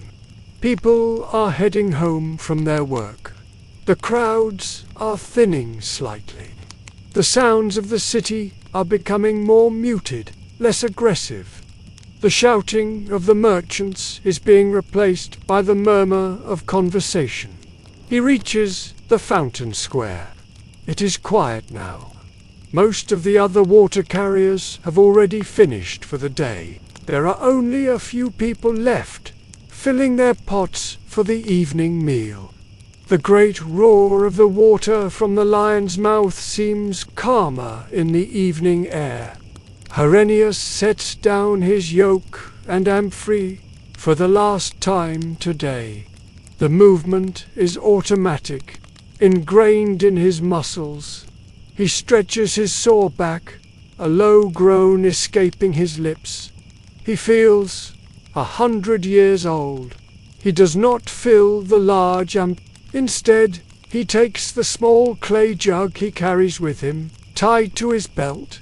He holds it under the powerful stream of water. It fills in seconds. He caps it with a small wooden stopper and secures it back on his belt. Then he does something he rarely does. He sits down on the edge of the great stone basin. He lets his legs hang over the side, his feet just above the churning water. He is not working now. He is just a man, resting at the end of a long day. He splashes the cool water on his face, on his neck, on his arms. He washes away the dust and grime of the city. The water is cold and feels wonderful on his hot, tired skin. He looks at his reflection in the surface of the basin. The face that looks back at him is the face of a stranger. It is a man with lines of fatigue etched around his eyes, with dirt smudged on his cheeks, with his hair matted with sweat. It is the face of a man who works too hard for too little. But today, for the first time in a long time, he sees something else in those eyes as well. A flicker of something he cannot quite name. It is not pride, exactly. It is a quiet sense of worth. He did a good thing today. He helped someone. It did not make him rich. It did not make his life any easier. But it made him feel human. He sits there for a long time, watching the sky change color. The pale blue deepens to orange, then to pink and purple. The sun sinks below the horizon, and the first stars begin to appear. The city is preparing for the night. Torches and oil lamps are being lit, their small flames creating flickering pools of light in the growing darkness. The sounds of the day have been replaced by the sounds of the evening. The distant notes of a lyre, the laughter from a nearby tavern, the low hum of a city at rest. He feels a sense of peace settle over him. The aches and pains in his body are still there, a constant, dull throb, but they seem less important now. His mind is quiet. He is not thinking about the work of tomorrow. He is not worrying about the coins in his pouch. He is simply present, in this moment, by the flowing water, under the darkening sky. He is a small, insignificant part of this vast city, but he is a part of it. He has played his role today. He has carried his burden. He has brought life-giving water to the thirsty. And he has brought a lost child home. It is enough. A cool evening breeze blows through the square, a welcome relief. It carries the scent of the coming night. It is time to go home. He stands up, his joints stiff. He picks up his yoke and his empty pots. They feel lighter than they have all day. He settles them on his shoulders. The journey home will be a slow one, but it is the final journey of the day. He turns his back on the fountain, on the constant, rushing sound of the water that has been the soundtrack to his day. He walks away from the square, and a deep, profound sense of calm fills his soul. The fountain is now behind him. The sound of its rushing water fades with each step he takes, replaced by the softer sounds of the Roman evening. The city at night is a different creature from the city in the day. The frantic energy has dissolved, leaving a more relaxed, almost gentle atmosphere in its place. The main thoroughfares are still busy, but the side streets are quiet and shadowy. Light spills from the open doorways of taverns and cookshops, casting long, dancing shadows on the cobblestones.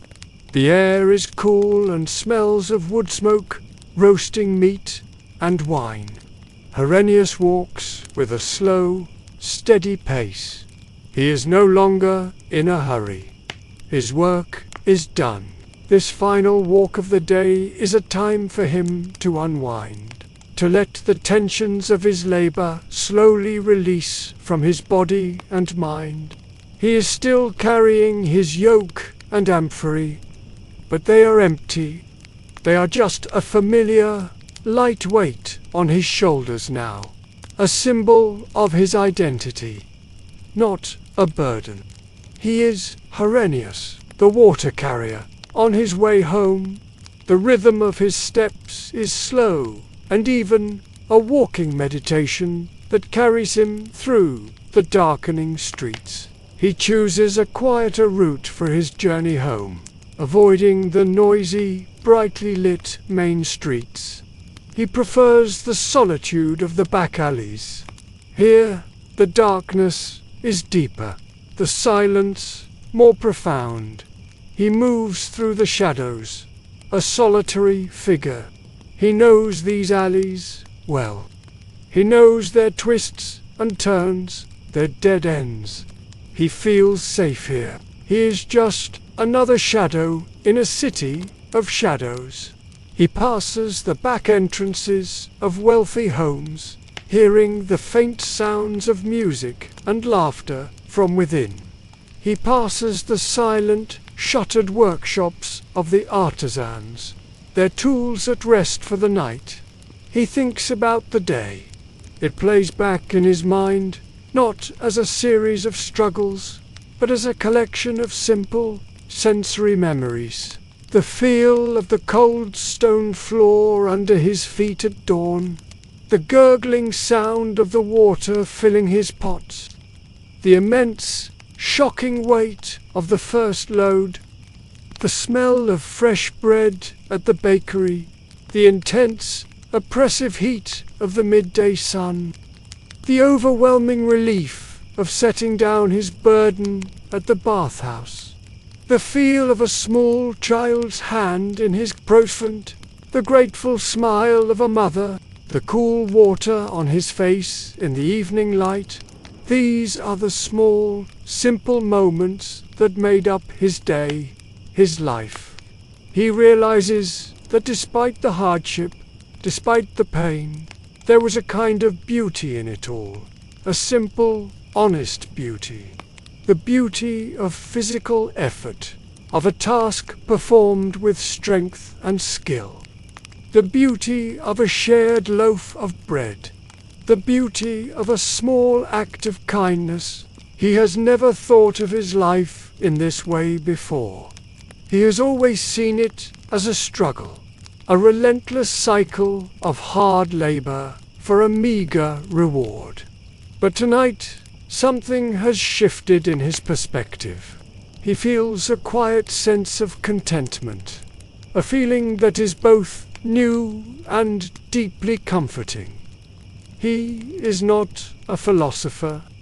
He is not a man who spends much time in deep thought. His life is too consumed by the physical demands of his work for that.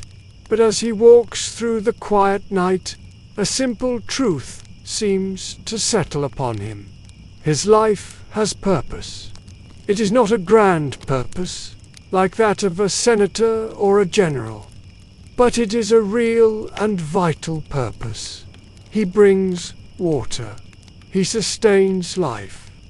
He helps the baker make bread. He helps the dyer create colors. He helps the family cook their meal and wash their clothes. He is a part of the great, interconnected web of the city. His small, repetitive actions ripple outwards, touching the lives of countless others in small, essential ways.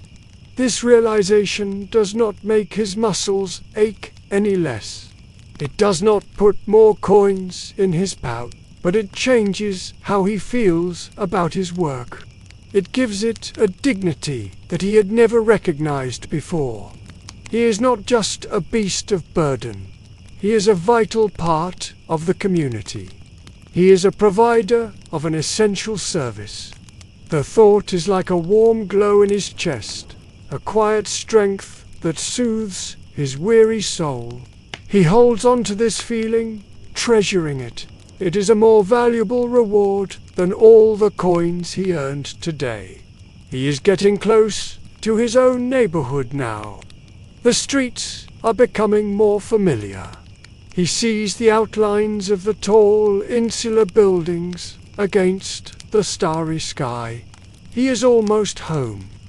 The thought of his small, simple room, of his straw mattress, is a comforting one.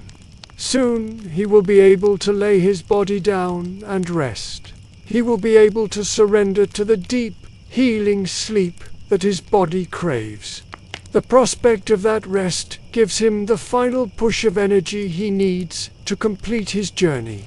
He turns the last corner and sees his own insula, a dark, silent giant in the night. His long day of walking is almost over.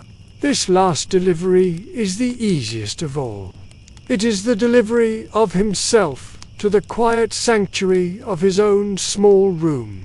He enters the dark archway of his insula, leaving the open street behind. The air inside is still and close, filled with the lingering smells of the day's cooking. The building is quiet.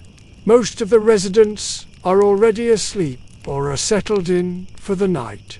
A few flickering oil lamps cast a weak, yellow light on the ground floor, but the upper floors are lost in darkness.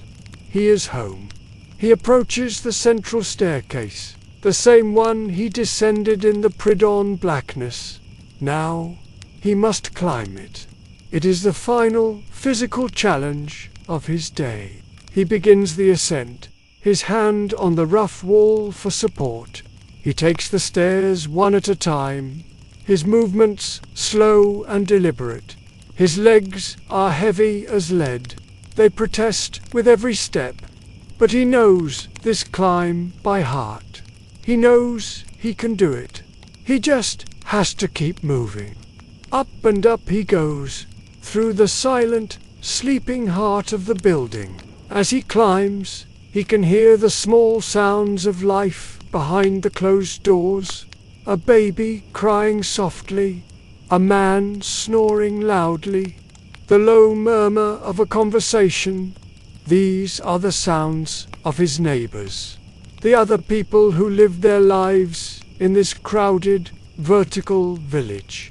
He does not know most of them by name, but he knows them by their sounds, by the glimpses he catches of them on the stairs or in the courtyard.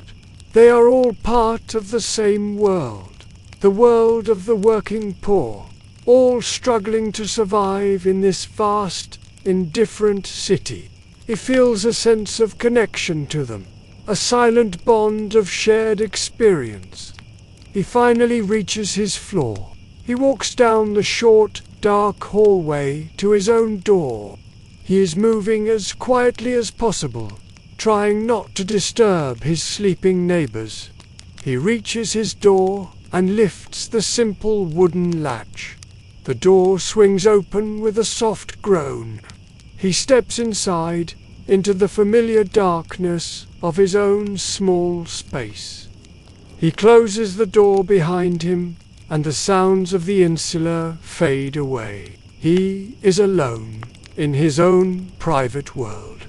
The silence is a welcome blanket. The first thing he does is unload his yoke and amphory. He sets them carefully in their usual corner.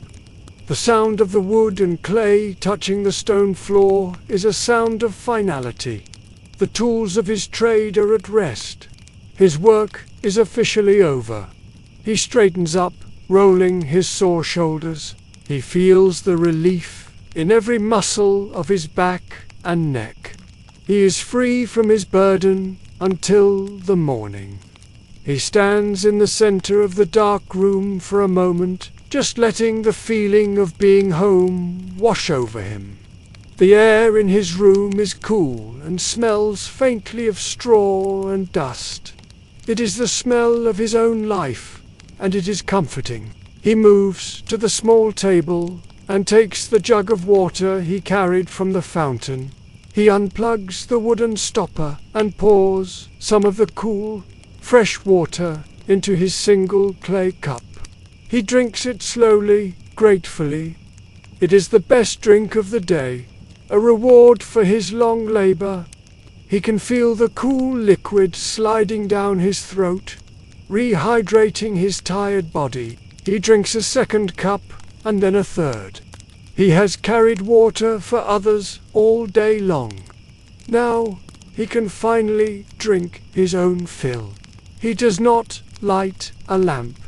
He does not need one. He knows his small room perfectly, and his eyes have adjusted to the darkness. A faint moonlight filters through the cracks in the window shutter, providing just enough light to see the vague shapes of the room. He does not own many things. There is his mattress, the table, the cup and jug, and a small wooden chest where he keeps his few spare clothes. His life is simple, uncluttered. In this moment, that simplicity feels like a great luxury. There is nothing here to distract him, nothing to demand his attention. There is only peace. He sits on the edge of his straw mattress, his body slumping with a weariness so deep it feels as if it has settled into his very bones. He does not feel the need to eat. The bread from the bakery and his simple midday meal were enough. All his body wants now is rest. He thinks back one last time to the little girl, Livia. He wonders if she is sleeping safely in her bed. He hopes so. The memory of her smile and of her mother's gratitude is a warm and pleasant thought to end the day on. It is a good memory to carry with him into his dreams. He has made his last delivery. The city has been served, and a small child is safe. It has been a good day's work. The journey from the last delivery to his own front door is the final walk of his working day. Though he is already inside his insula, this short passage from the main entrance to his room on the upper floor feels like a journey in itself. It is a transition from the public world to the private, from labor to rest. As he stepped through the archway of the building, he left the city of Rome behind. Now he walks through the vertical city of his own insula, a place with its own rules, its own sounds, and its own unique atmosphere. The ground floor is the most public space. The large, open doorway means that the noise and smells of the street often drift inside. But now, in the late evening, it is subdued. A single oil lamp sputters near the entrance, casting more shadows than light. The air is cool and carries the scent of damp stone. His footsteps, which echoed on the open street, are softer here, absorbed by the enclosed space. He walks past the bottom of the main staircase, a gaping maw of darkness leading up into the heart of the building. This is the path he must take, the final climb. He begins his ascent. The world shrinks to the narrow confines of the stone stairwell. Each floor he passes is a distinct layer of existence. On the second floor, he hears the sound of a heated argument behind a closed door.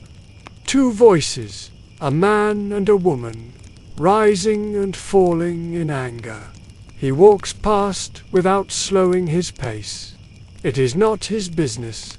The insula is a place of forced intimacy, where the dramas of one family are often overheard by all their neighbors. Privacy is a luxury most residents cannot afford. He has learned to filter out these sounds to grant his neighbors the illusion of being unheard. On the third floor, a different sound reaches him. It is the soft, gentle melody of a flute. Someone is playing a simple, sad tune. The notes drift down the dark hallway, a small, beautiful sound in the midst of the building's usual cacophony. It is a moment of unexpected grace. He pauses for a second, listening. The music is mournful but peaceful. It speaks of longing, of tiredness, of the quiet sorrows of a long day. He feels a connection to the unknown musician. They are both finding their own way to process the day, to find a moment of peace before sleep. He continues his climb. The air grows warmer as he ascends. Heat rises, and the upper floors of the insula are always the hottest in summer and the coldest in winter. They are the cheapest and therefore the most crowded. He reaches his own floor. The hallway is silent. The families here are likely already asleep. They are people like him, laborers who must rise before the dawn. They cannot afford to waste lamp oil or stay up late. Their lives are governed by the rising and setting of the sun and by the demands of their weary bodies. He walks the final few feet to his own door. He is moving with a deep, bone-weary slowness. His body knows that the end of its labor is near. It is beginning to shut down, to prepare for the profound rest it needs to recover. He feels a sense of relief, so immense it is almost a physical sensation. The thought of his simple room, of the quiet and the solitude, is the most wonderful prospect in the world. He has navigated the city, he has carried his burdens, and now he has navigated his own building. He has come home. He stands before his own door. It is a simple plank of wood, no different from any of the other doors in the hallway. But to him, it is the most beautiful door in the world. It is the barrier between the demands of the world and the peace of his own small space. It represents safety, rest, and sanctuary. He reaches out and touches the rough wood. It is real. He is here. He has made it through another day. He lifts the latch, the small, familiar sound echoing in the silent hall. He pushes the door open and steps across the threshold. The final walk is over. He has arrived. The moment he steps inside his room and closes the door, the world changes.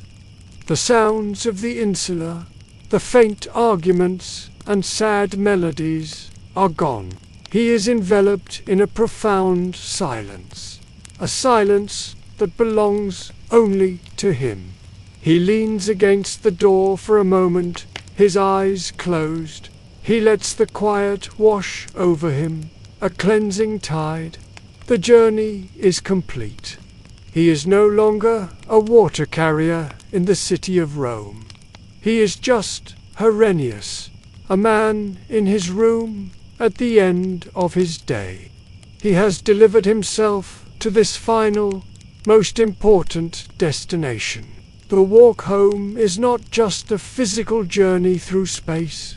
It is a mental journey, a shedding of the roles and responsibilities of the day, until all that is left is the simple, quiet self, ready for rest. Inside his room, the world outside ceases to exist. There is only the darkness, the silence, and the familiar geography of his small space. The first ritual of the evening is always the same, removing the tools of his trade, not just from his shoulders, but from his mind. After setting the yoke and amphory in the corner, he consciously lets go of them. He does not think about the ropes, the weight, or the water. He lets the identity of water carrier fall away like a heavy cloak. It is a mental unloading that is just as important as the physical one. His next ritual involves caring for his body. The day's labor has taken its toll. He takes the small jug of water and a clean rag. He pours a little water onto the cloth and begins to wash himself. It is not a bath, but it is a way to cleanse himself of the day's grime. He wipes the dust and sweat from his face, his neck, his arms, his feet. The cool water is soothing on his tired skin. As he washes, he feels he is not just removing the dirt of the city, but also washing away the fatigue, the aches, the small humiliations of the day. It is a ritual of purification, of renewal. He pays special attention to his shoulders. He gently dabs the raw, red patches of skin where the yoke has rubbed all day. He has a small clay pot of a simple, greasy salve made from olive oil and herbs. He rubs a little of the salve onto the sore spots. It is a simple remedy, but it helps to soothe the skin and prevent it from getting worse. This is a vital part of his self-preservation. His body is his most important tool. He must care for it, maintain it, or he will not be able to work.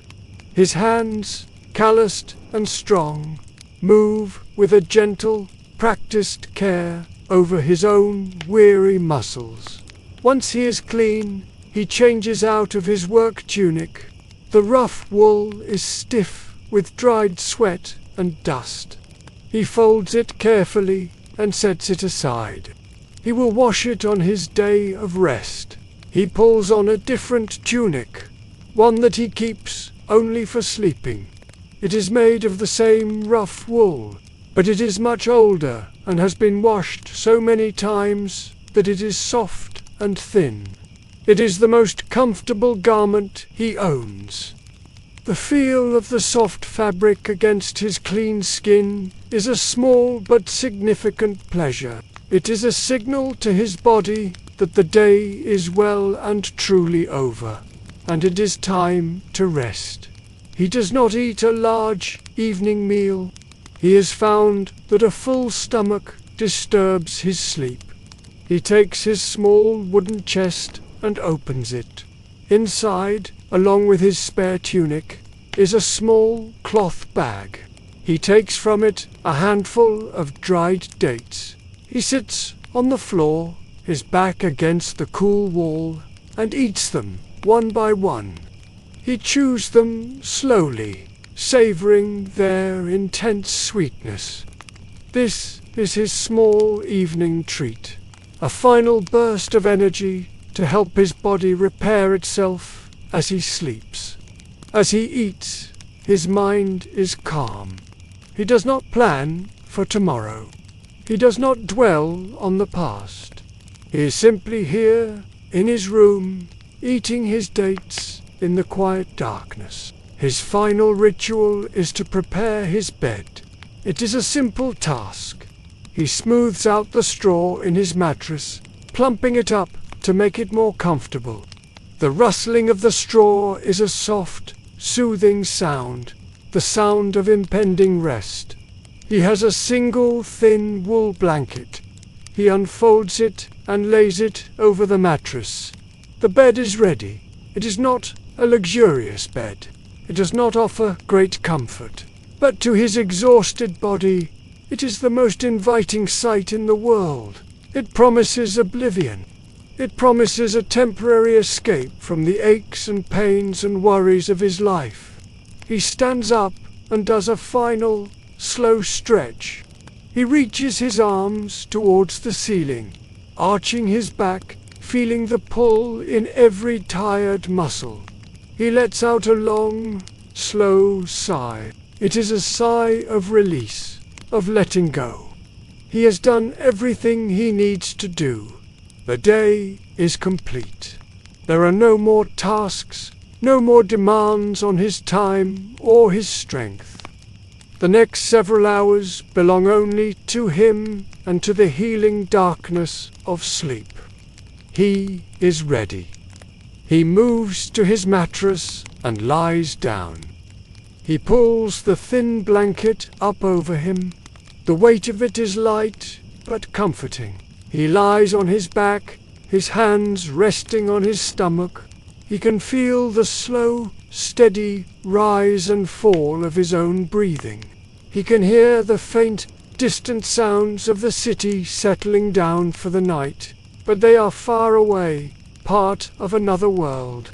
His world has shrunk to the size of this small room, to the space of his own body. He closes his eyes. The darkness behind his eyelids is the same as the darkness in the room. It is a deep, peaceful, and welcoming void. He has completed his evening rituals. He has prepared his body and his mind for sleep. He is ready to let go. The transition from wakefulness to sleep is not a sudden drop. It is a slow, gentle drift. Lying on his straw mattress, Herennius lets his body grow heavy.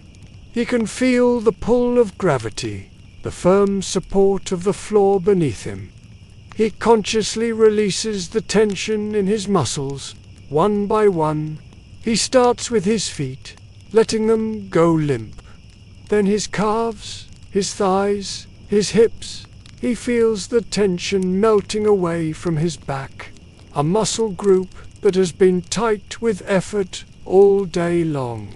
His shoulders, so sore and burdened, finally relax completely. His arms become heavy at his sides, his neck, his jaw, his face. He lets it all go. His mind begins to drift as well.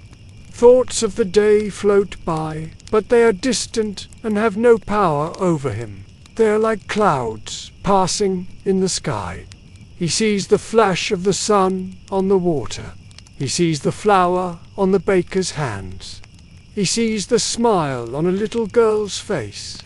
These images are soft-edged, dreamlike. They do not cause him stress or worry. They are just the fading echoes of the day. A quiet film playing on the inside of his eyelids. He does not cling to them. He lets them float by and disappear. His breathing deepens. It becomes slower, more regular. Inhale, exhale. Each breath takes him further away from the conscious world, deeper into the realm of rest. The rhythm of his breathing is the only thing he is aware of now. It is a steady, soothing anchor in the quiet darkness. It is the rhythm of life itself, the gentle tide that carries him towards the shores of sleep. He has worked hard for this. He has earned this peace. His body, pushed to its limits, is now claiming its reward. It is shutting down, beginning the vital work of repair and restoration that can only happen in the depths of sleep. The last remaining sounds of the outside world fade away completely. He no longer hears the distant city or the faint noises from his neighbors. The only sound is the soft rustle of the straw beneath him when he shifts, and the gentle sound of his own breathing. He is sinking now, sinking into a warm, dark, and comfortable place. It is a place without weight, without pain, without worry. It is a return to a simpler state of being, a temporary death that allows for a rebirth in the morning. He thinks of the water. He has been surrounded by it all day. The roar of the fountain, the sloshing in the amphory, the cool relief on his skin. Now, in his mind, he sees a slow, wide river moving peacefully under a dark, starry sky. The water is calm and smooth. He is not carrying it. He is not struggling with it. He is simply floating on it, weightless, supported. The gentle current is carrying him along, taking him somewhere safe and peaceful. The image is comforting, hypnotic. It is the last conscious thought he has. The river of his mind flows into the great, dark ocean of sleep. He is asleep now. His face is relaxed, the lines of worry and fatigue smoothed away. He breathes deeply and evenly. In this state, he is not a water carrier. He is not a poor man in a vast city. He is simply a human being at rest, his body and mind engaged in the ancient, sacred process of renewal. His dreams are likely simple, fragmented images of his day, stripped of their hardship. He is beyond the reach of the world, in a sanctuary that is his and his alone. He will remain here for several hours, gathering the strength he will need to face another day, another series of burdens, another long walk under the Roman sun. But for now, there is only this, the deep, dark, and well-earned peace of a laborious sleep. The moon moves across the sky, its pale light tracing a slow path across the shuttered window of his small room.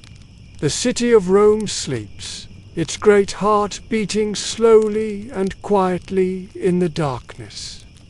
And in one small room, in one tall insula, a man named Herennius is rebuilding his world, one slow, peaceful breath at a time. The work of the day is done. The work of the night has just begun.